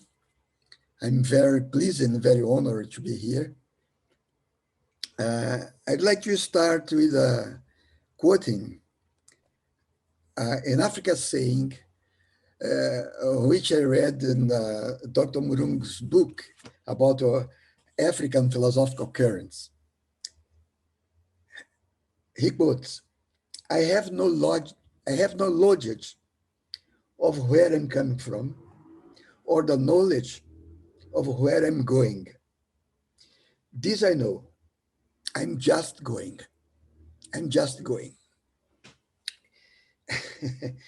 I like very much this saying because every time we move, we always have a starting point and an end point. That is, we dislocate ourselves in order to go to another place. We may be in one seat and travel to another, or we may be at home and relocate from the room to another, from a room to another. Whatever the distance, we are always inscribing a purpose upon the movement. That means to arrive at another point. We know where you came from and where we want to go. From the past, we cross through the present on the way to the future. This is why movement is causal and purposeful. But when we dance, we reconfigure the space in which we move without going to another place, without going anywhere. Dancing, we do not truly go anywhere. We integrate the space in a conservative way or a reconfigurative way. And we collect the past and future in a dynamic present. So this past could represent a tradition, or it could be an affect which we express in the present. So this future could be one step after the other, as it is essentially the potential to make the step or not to make it. For example, fame, pretend, mobility in the jazz dancing, in old jazz dancing, called the fishing, in which the entwined couple pretends to move, but simply sways like a palm tree in light wind. So in dance, we move on to stay where we are. Why? So why this? I think we stay where we are, dancing, to open ourselves to a bodily experience or a corporeal experience. Better yet, to open ourselves to a sensory experience, body and sense. It's important to clarify what we mean with two words, body and sense. We are subjects of spirit. We have a body as subjects of spirit. But today, the consensus is that in reality, we do not simply have a body, because we are the body. The attempt at a collective awareness of this reality guided a large portion of the countercultures in the 70s. So the body, however, is still conceptually fixed to the Christian idea of an individual human in a private relationship with God. The body was ultimately conceived by market strategies in accordance with criteria of consumption, in which the free body, in order to make the free body available for pre-programmed effects. So it's the body of sex, it's the body of smart fit. This body is the carnal, is the fleshy support for a surplus jouissance. Don't know how to say that in English. A jouissance, a pleasure, a pleasure. So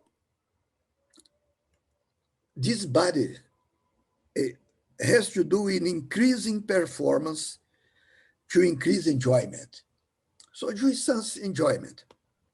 So there is the inert body and the body movement as rationalized by consumer culture. But beyond these traditional cultures, include the concept of body in itself. What's the body in itself? I mean, it consists of its affective potential for action. Because the body has tacit, non-verbal functions. Thus, the Arabic language includes three rather revealing forms. The first form is jasad. It means in Arabic, the inert body is the corpse, for example, is jasad. Then jism. Jism is the living body, is the body in movement. But there is a third word for body, is that. That can be used to designate the corporeal self. That is, the body as the phenomenological component of man's singular experience in the world. So this that is irreducible to the mental level or to linguistic representation. It's the body in and of itself.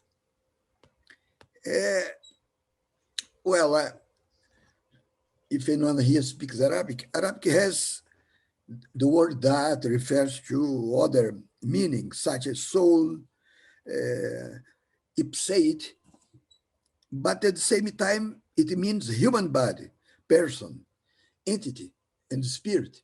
That's that in Arabic. I try to speak Arabic. So in the first two cases, inert body and living body, linguistic precision allows us to see the difference between the mental self and the body. So in this way, the body is capable of functioning and acting correctly without the self as self-conscious. I mean, without the self being mobilized. So as the body does not perceive itself as a whole, because the eyes have no perception of internal and external parts, the complete perception is a privilege of the self, or rather, of the self-conscious. And this self-conscious is overvalued, very much overvalued by Christian and by Western culture.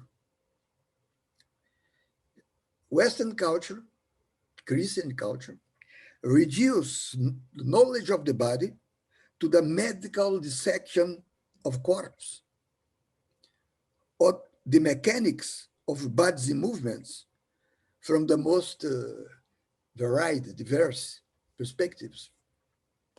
Conceptually, this self presents certain problems in that it implies an excess of intensity, conceivable only as an excess beyond the empirical body. The empirical body is the body or flesh, the body as flesh, as meat. But without the mental self, the body becomes a problem, as shown as much through Christian theology, which speaks of a soul, or through the development of practical medicine. Thinking of a bodily self implies rejecting the idea of a dimension specific to the mechanical intelligence of bodily movements.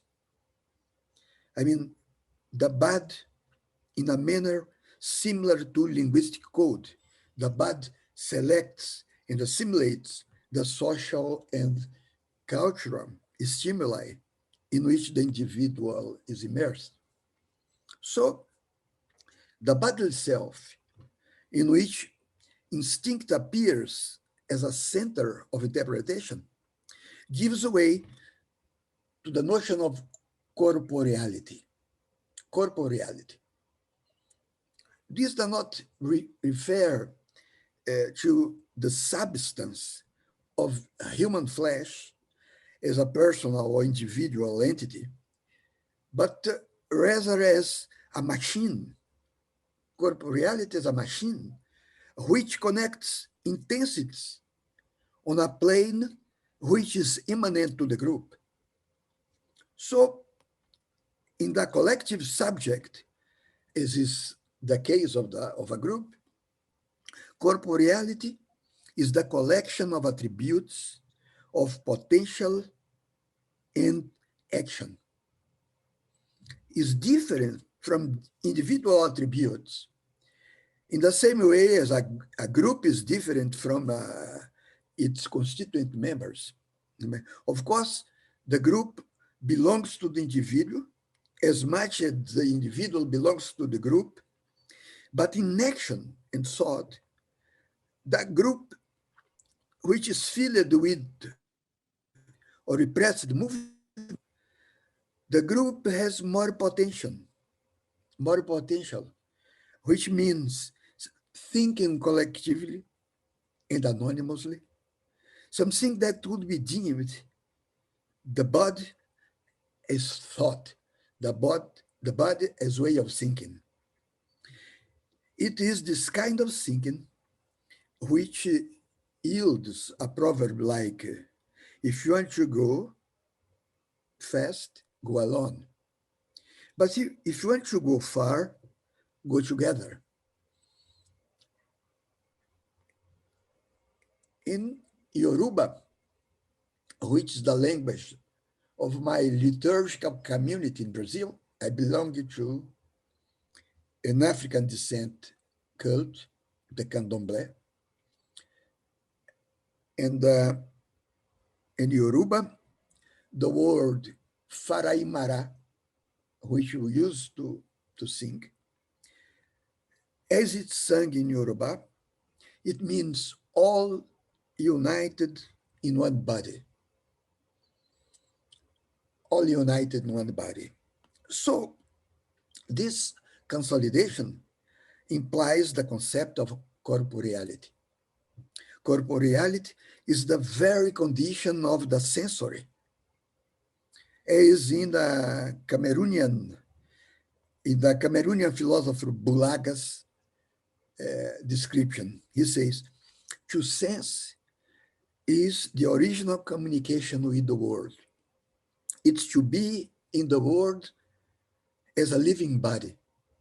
Sensing is the mode of presence in the simultaneous totality of things and beings. Sensing is the human body as the primordial comprehension of the world. Man is not himself by derivation or progressively by steps. Man is at once himself, being in himself together with things and others in the actuality of the world. So sensing corresponding to this presence. I mean, through the body senses, human being is not only in the world is in him. He is the world. So incarnating symbolic mediations and with its own modes of articulation, the individual body acts instantaneously without predicative logic. No Aristotelian logic in the action of the body. I know that Dr. Murung knows about that. There is no conceptualism, but rather a corporeal micro-thinking, which bestows a special kind of knowledge to the somatic dimension and intentionality materialized in images. Knowledge is not only acquired, knowledge is incorporated. So I think that the rhythm creates, therefore, the rhythm creates its own space. And rhythm generates a specific imaginary, which implies practical bodily reflection on its permanence. This means that it's not only a technical artifice, the rhythm, in the context of musicality, but rhythm is a symbolic configuration of lived time, which, coupled with dance, constitutes its own context, a kind of place, or synesthetic, or synergetic scenario where something ritually occurs, ritual happens. So I take the word dance here in the same sense as the Neoplatonic philosopher Pseudo Dionysius the Areopagite, that's 5th century after Christ. Dance as the celebration of divinity. Existence and knowledge to this man are celebration and dance, existence and knowledge. Moreover, the sovereignty is a spirit. What does this have to do with the Brazilian cults, Brazilian African cults?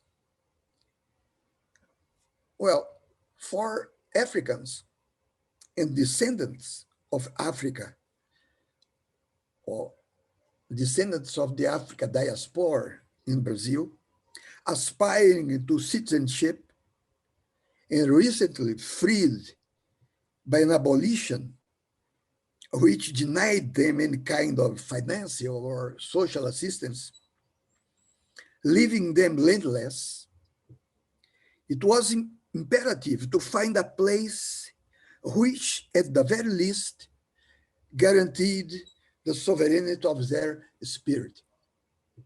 So the celebration of cosmological principles, which are the divinities in African descent cult in Brazil, it's not a god, it's cosmological principles. Therefore, this celebration was a path, so was a way, a path of power and manifestation of the spirit, not through words and concepts, but through the exposure to which Dionysius called fire and lightning from God. So in a liturgical community, in the Candomblé, two divinities, Shango and Yansan, in general are music and dance. So in some African languages, I quote the Quimero, which I'm sure Dr. Murungu knows about this language. He quotes the Quimero. It's a language spoken in one region of Kenya.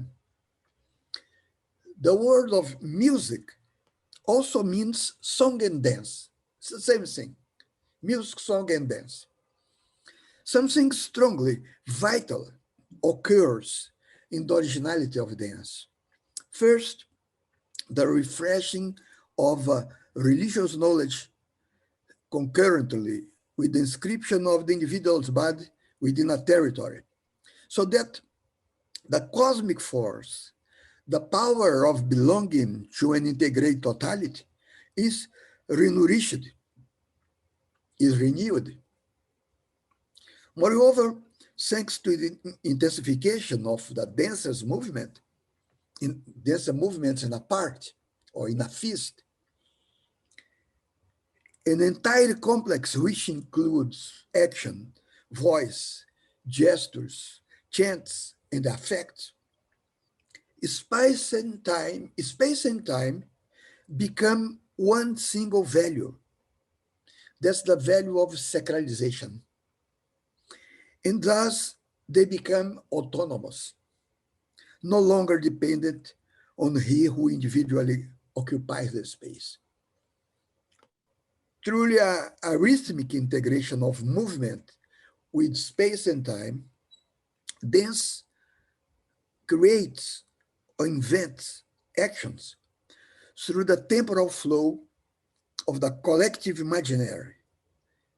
And in this way, dance produces the autonomous action of the dancer through the particular techniques of each action, the hunt, the combat, love, and so on.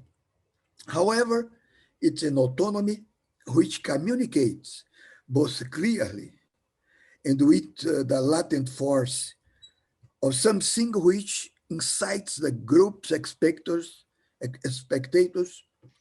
in a way which the message is only felt. The message is felt. That's the secret language of percussion, the secret language of drums. And this message is inherent to the happiness which frees us from ourselves. So the dance is neither translated nor explained, or it is not a duplicate of theater, of mimicry, of literature, of history, because the dancer's action is projective. The dancer's action produces an experience which cannot be reduced to the concept.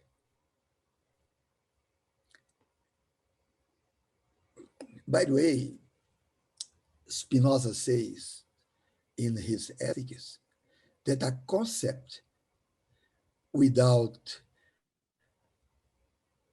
an active truth is nothing. So then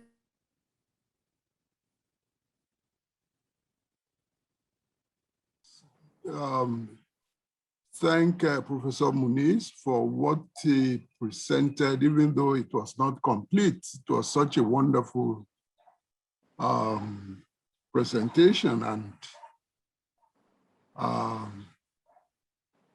I was thinking that he captured the COVID situation, quite accurately, especially when he used the Yoruba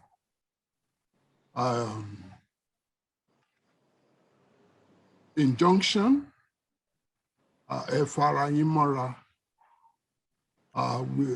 which is bringing people together. And this is exactly what this is. It's a new way of seeing each other, being together, and sharing. So I thought that that was very significant. And he was still expounding on that, you know, when the technology kicked in and did its own trick. And in a way, you know, I sent a chat to Zeke. He has not responded. These are I did not say it. Sorry.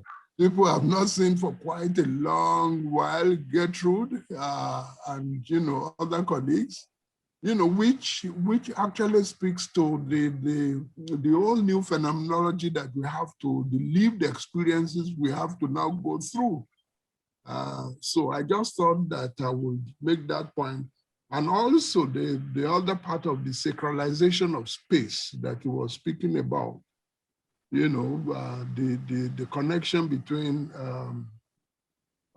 you know, through this celebration of the cosmological prisms and the power of the spirit, you know, all of those things, I found them quite very enlightening and quite wonderful, you know.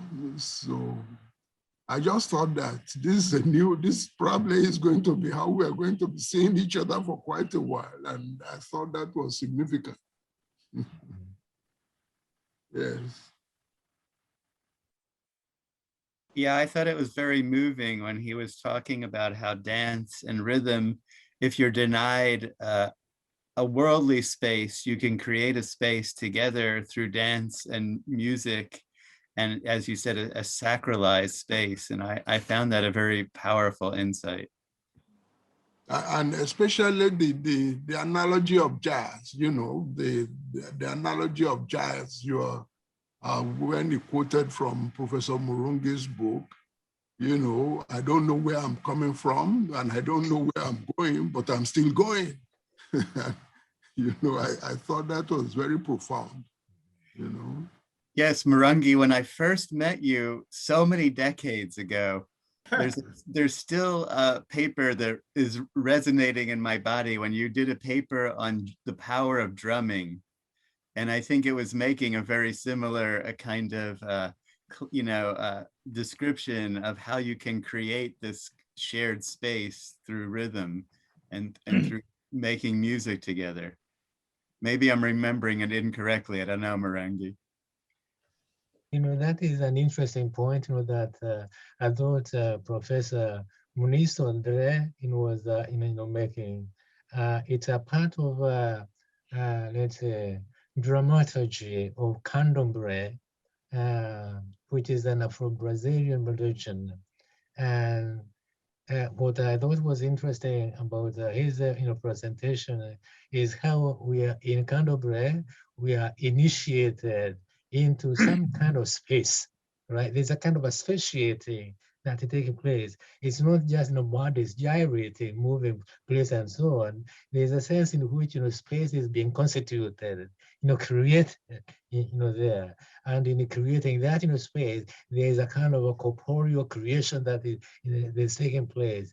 The body that is not that is dancing there is an extraordinary body. It's not everyday, you know, body, which I think is a sense, you know, that dance, you know, conveys, you know. And it's you know, I'm thinking of the pandemic and also everything happening this year. When you try to displace people and take away their space, the power of something like that, of dance, to create this corporeal space together. That's sacralized. Even during the pandemic, there were dancers from the professional companies that would perform in their kitchen, or they would move through the space of their living room, and each one would share a sense of their movement. And through watching them, I was viscerally moved myself, you know, to move in my own space. And I loved what Muniz was talking about, where we reconfigure space when we're dancing, right? So if like Coe's paper talks about aura in a work, we have this aura, right, that we are, so that when we can experience that together, maybe this is the best we can do on, like Dr. Baraji was talking about, that this is it for a while. But perhaps we have this other possibility now that we can explore, like they're doing with Fran and I sang in a virtual chorus together with 25 other people. We all sang the same song, but we did it differently. And it came out very beautifully. So maybe movement we can find another way to find the aura and reconfigure the space of our being together. Has anyone seen those videos where in the space of this Zoom sphere, people pass each other things? So it's like, oh, I'm very thirsty. So you take a cup and then I would like, you know, hand it this way to someone and they, you know, they would pick it up. And so, yeah, has anyone seen how that works? Passing it from, you know, square to square, just everyone kind of knows where they are and will then grab their own cup from somewhere. But that's been kind of interesting too, I feel like the Zoom sphere, and I'm going to talk a little bit about some of this later today, but there's a kind of a thrownness, like a Heideggerian thrownness where we have this weird non-location of the Zoom sphere that is what, I don't know, the meeting ID number, a bunch of numbers strewn together, you know? So you have like your space and my space, everyone's personal space coming together in this weird thrownness that we then are like weaving together. So those moments of, you know, I'm gonna actually pretend my space is literally connected to yours is pretty interesting and cool. That's very cool, Mela. Very cool. And the presentation of the virtual museum that you know was made was also very captivating. You know, it's like you're actually in a museum, but you are not, and yet you are, you know, enjoy. You are able to share. You are able to be in awe of some of the displays, even though, you know, it's a virtual thing, and I found that quite very engaging.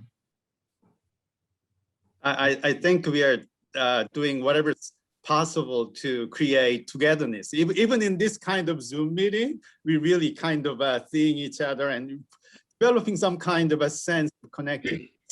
And I realized that in today's, like Murungi's presentation, Dr. Muni's presentation, I see some emerging kind of a theme for this conference is connectedness and togetherness and music and dance and space and corporeality. It's kind of a, we interact with each other and it's not just us, we look at the whole environment. So environment and us and me and you and just kind of interacting all the time. So that's so fascinating. That's beautiful, Bankre, because Murungi's words were to pursue the togetherness of our being, right? And he talked about communal wishful thinking. So maybe just if we wishfully think, we can be together, right, Murungi? Yeah, you know, I'm just wondering, you know, whether the concept of or the experience of togetherness does not, you know, lead to what may be called communal organic, you know, togetherness. One can think of, you know, togetherness as a getting together of separate bodies, you know, separate, you know, people, you know, and so on. A kind of a social contracted, you know, space, you know, that is created by bringing individuals, you know, together. I wonder whether there isn't a more elemental union.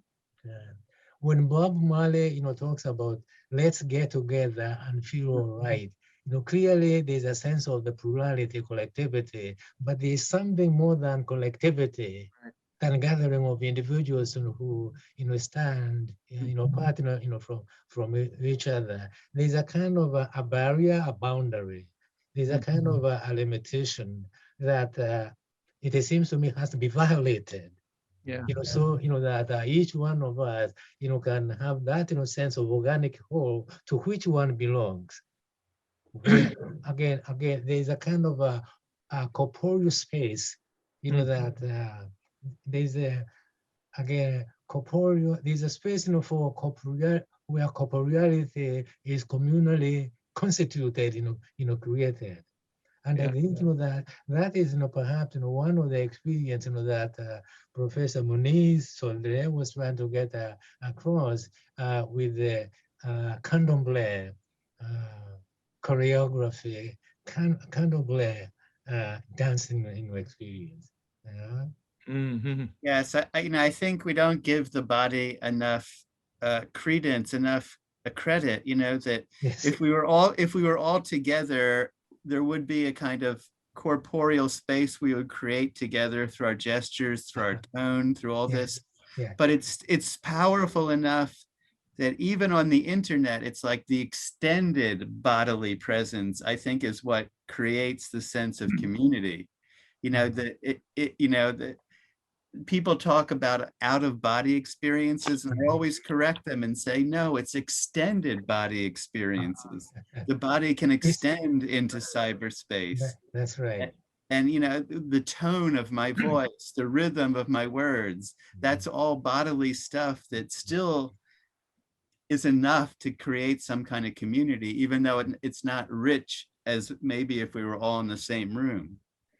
I just got a message, from Professor Muniz Soldre. He's having a problem with the visual coordination. There's something, technical that is taking place there that he's working on. Hello, he's back and muted. Ah.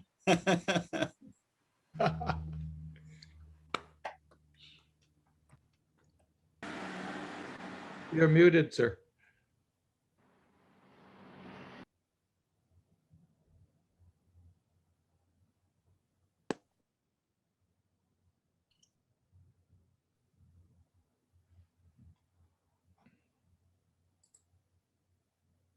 The voice, I think, is muted somehow. There he is. Oh.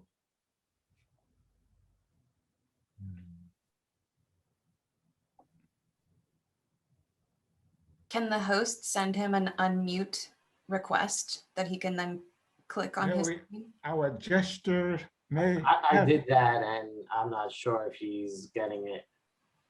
He's on a phone now, and he doesn't know how to unmute that, I think. Oh, good. Yeah. You're unmuted now.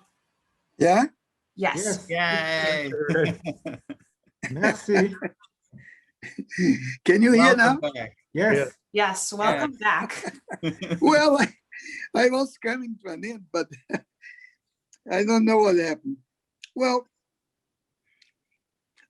what I was trying to say is that in the potential of this self-modeling music in a way makes itself a mimesis, not in the Platonic sense of copy, but music in the Aristotelian understanding of game. Aristotle understand mimesis as game also. I mean, music as a combination which invents itself. It's a game of joy in which the joy, the happiness could also be analogically experienced as thinking, as thought. So the happiness, there's another word for this in English, alacrity or joyness, is a fundamental mode of the Yoruba culture, the Yoruba arche, the Yoruba origin. So happiness is not a circumstantial affect, because happiness has nothing, is nothing which is occasionally born and dies, because there's a concrete, stable relationship to the reality. Joy, happiness, alacrity is an active potential. So although alacrity may be different from Christian love, alacrity or joyness is not altogether different from the idea of love in itself. different from the notions of self-love or egoism, which can be understood as the pulling of the conscience toward the objects which harmonically integrated with the group of which it's a part.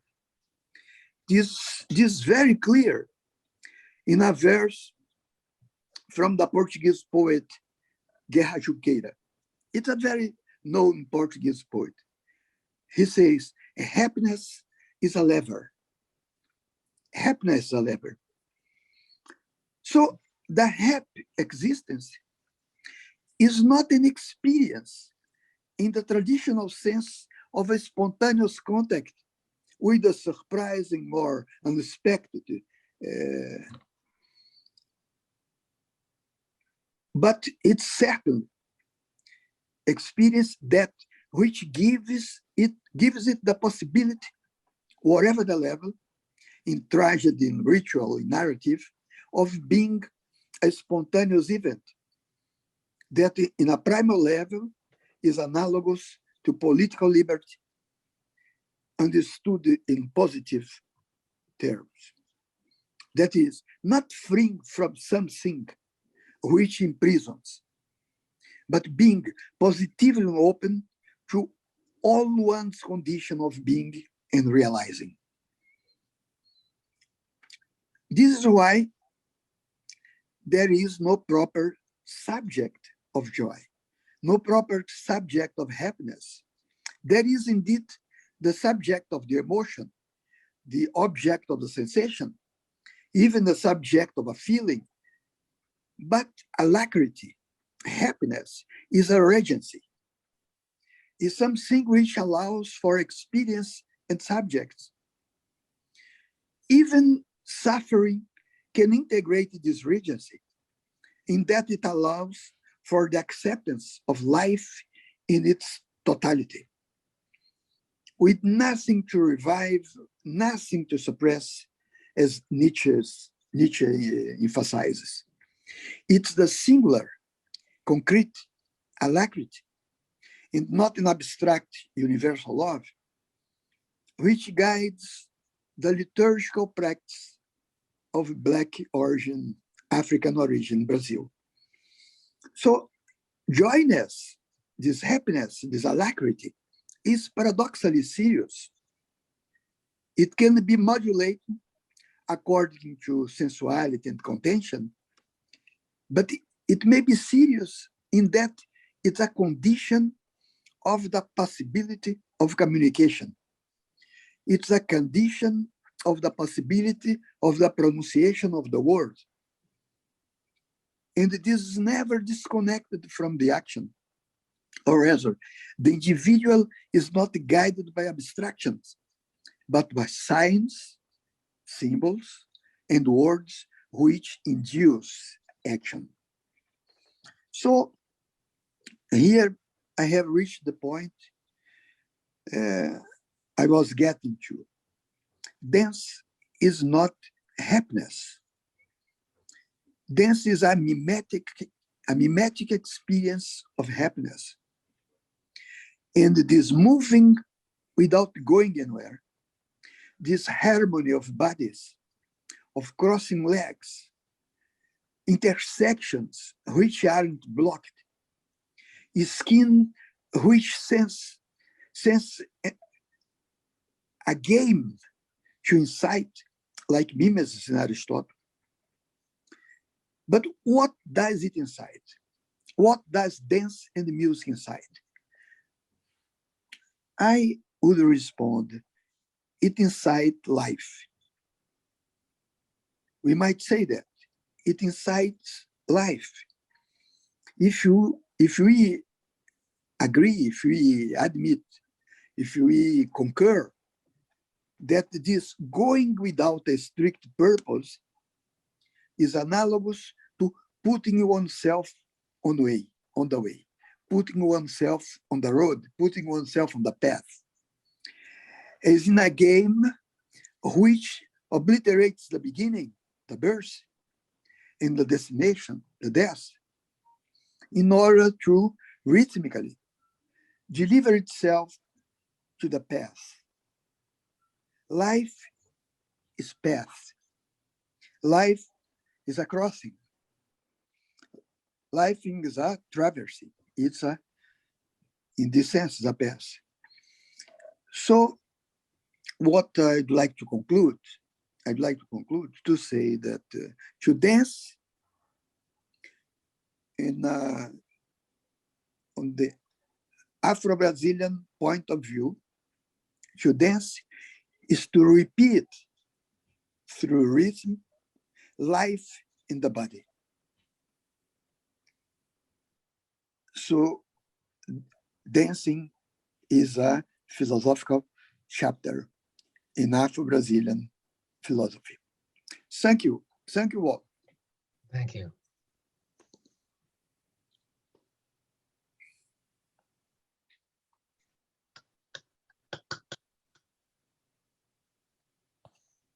I'd like to propose that we take 10 minutes or so, at least out of the lunch period, so that we can have an opportunity to ask some of the questions.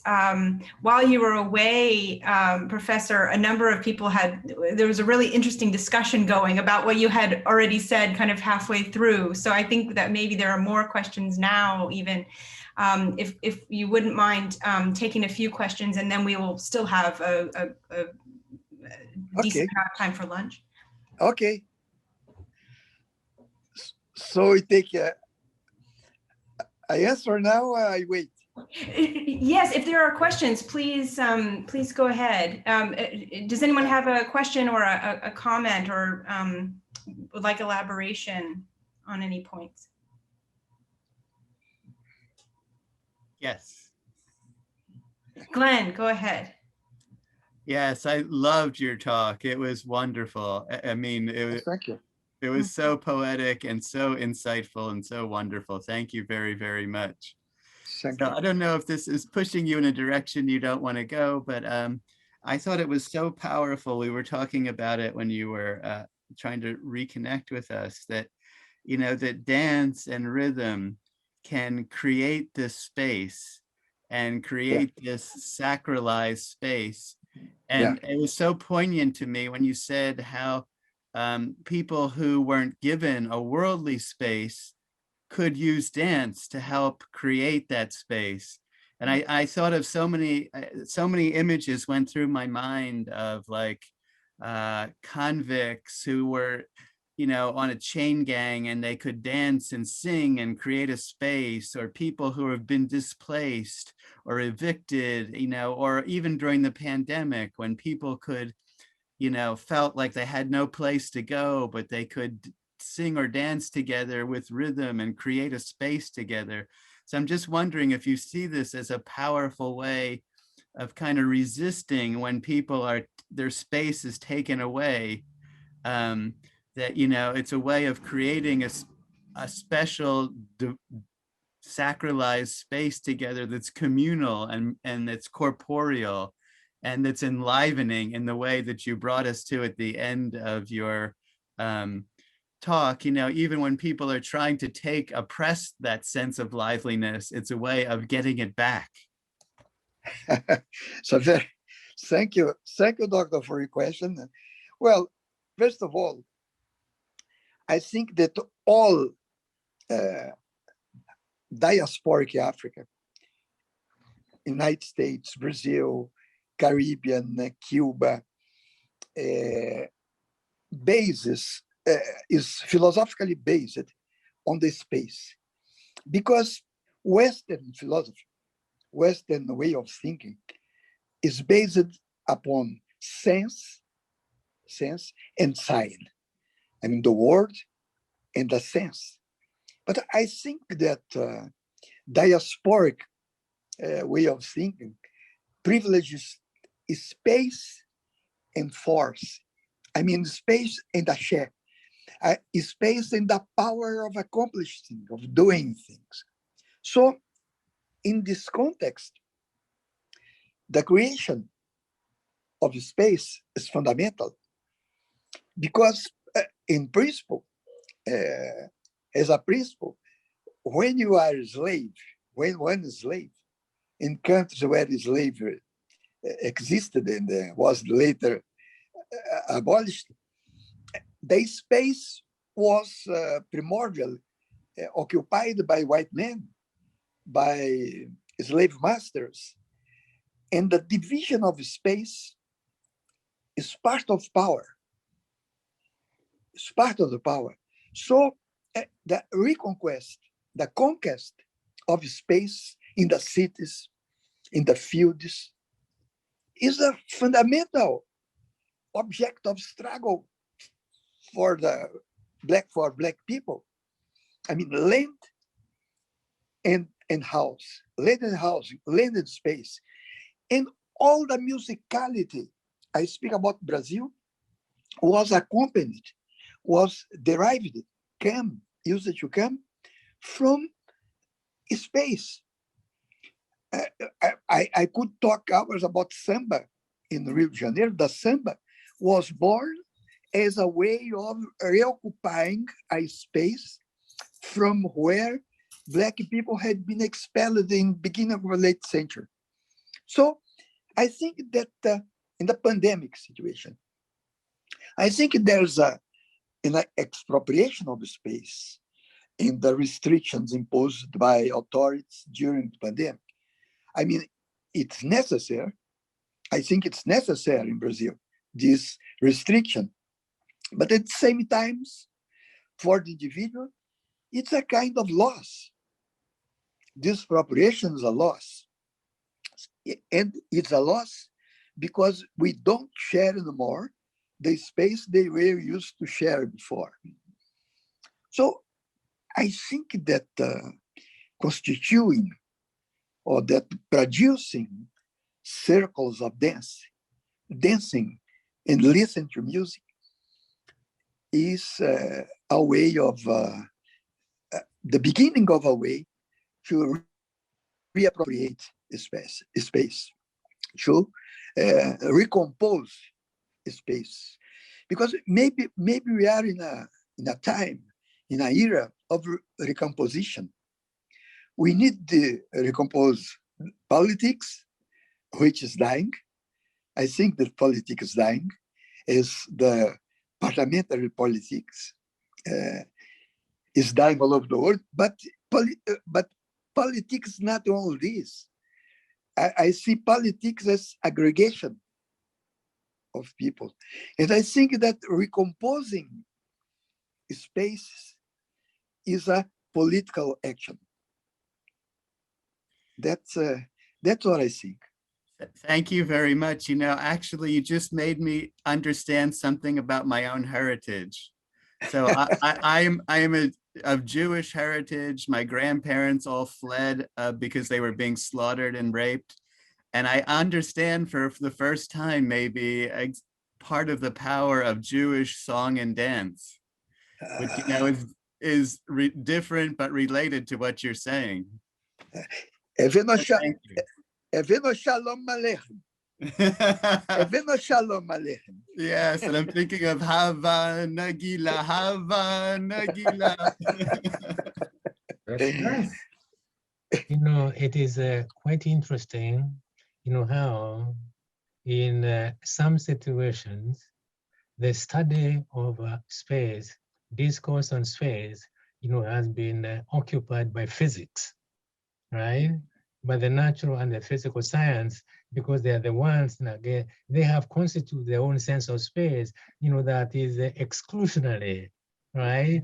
I know that in philosophy, generally, conventionally, if you want, you know, to study, you know, space, or if you want to constitute in space, again, it is very tempting to revert to this scientific, you know, way of thinking of it, instead of looking at how works of art, for example, in dance, you know, can be an eye opener, not only to what space in ways, but also as a way of, you know, constituting, you know, dancing in space.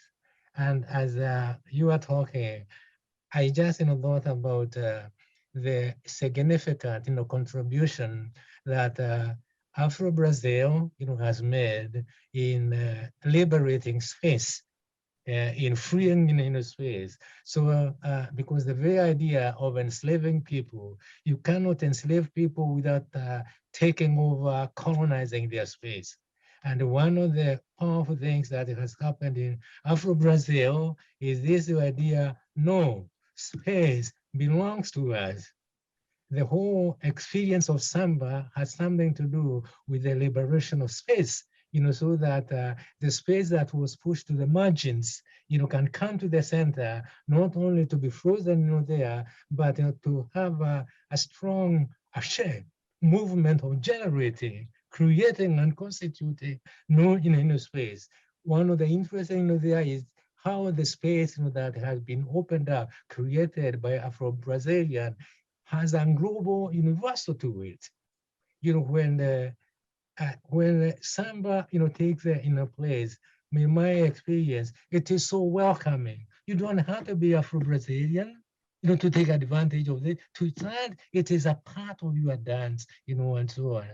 And I'm thinking this perhaps in connection with brutalities and totalitarian ways of commandeering space and leaving ordinary people with no space of their own. So again, there's a kind of an education as to what space is, what space there could be. And I'm glad you brought about the political dimension of space.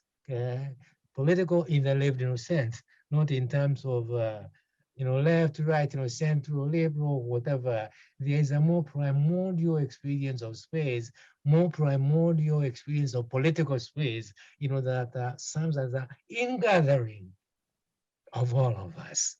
The idea of releasing oneself to the community, so that one can be what one is, so that space can be also redemptive, taking back what has been marginalized and appropriating it without owning it, as if to open this space for others. I found that spiritually moving. Thank you, Dr. Murungi. I don't know how to answer you, to respond, but I can tell you that you and the others, that we are living now in Brazil very nasty, horrible moments. We have a nasty government, a genocide government, a racist government. And in Rio de Janeiro, people, poor people, blacks especially, are trying to resist their own ways in favelas, just dancing. In this moment, it's not the samba, it's the funk. It's funk. So police used to invade favelas, the slums now, arrest and kill people, but people keep on dancing. And I think that's the real political discourse this moment in Brazil is music and dance. So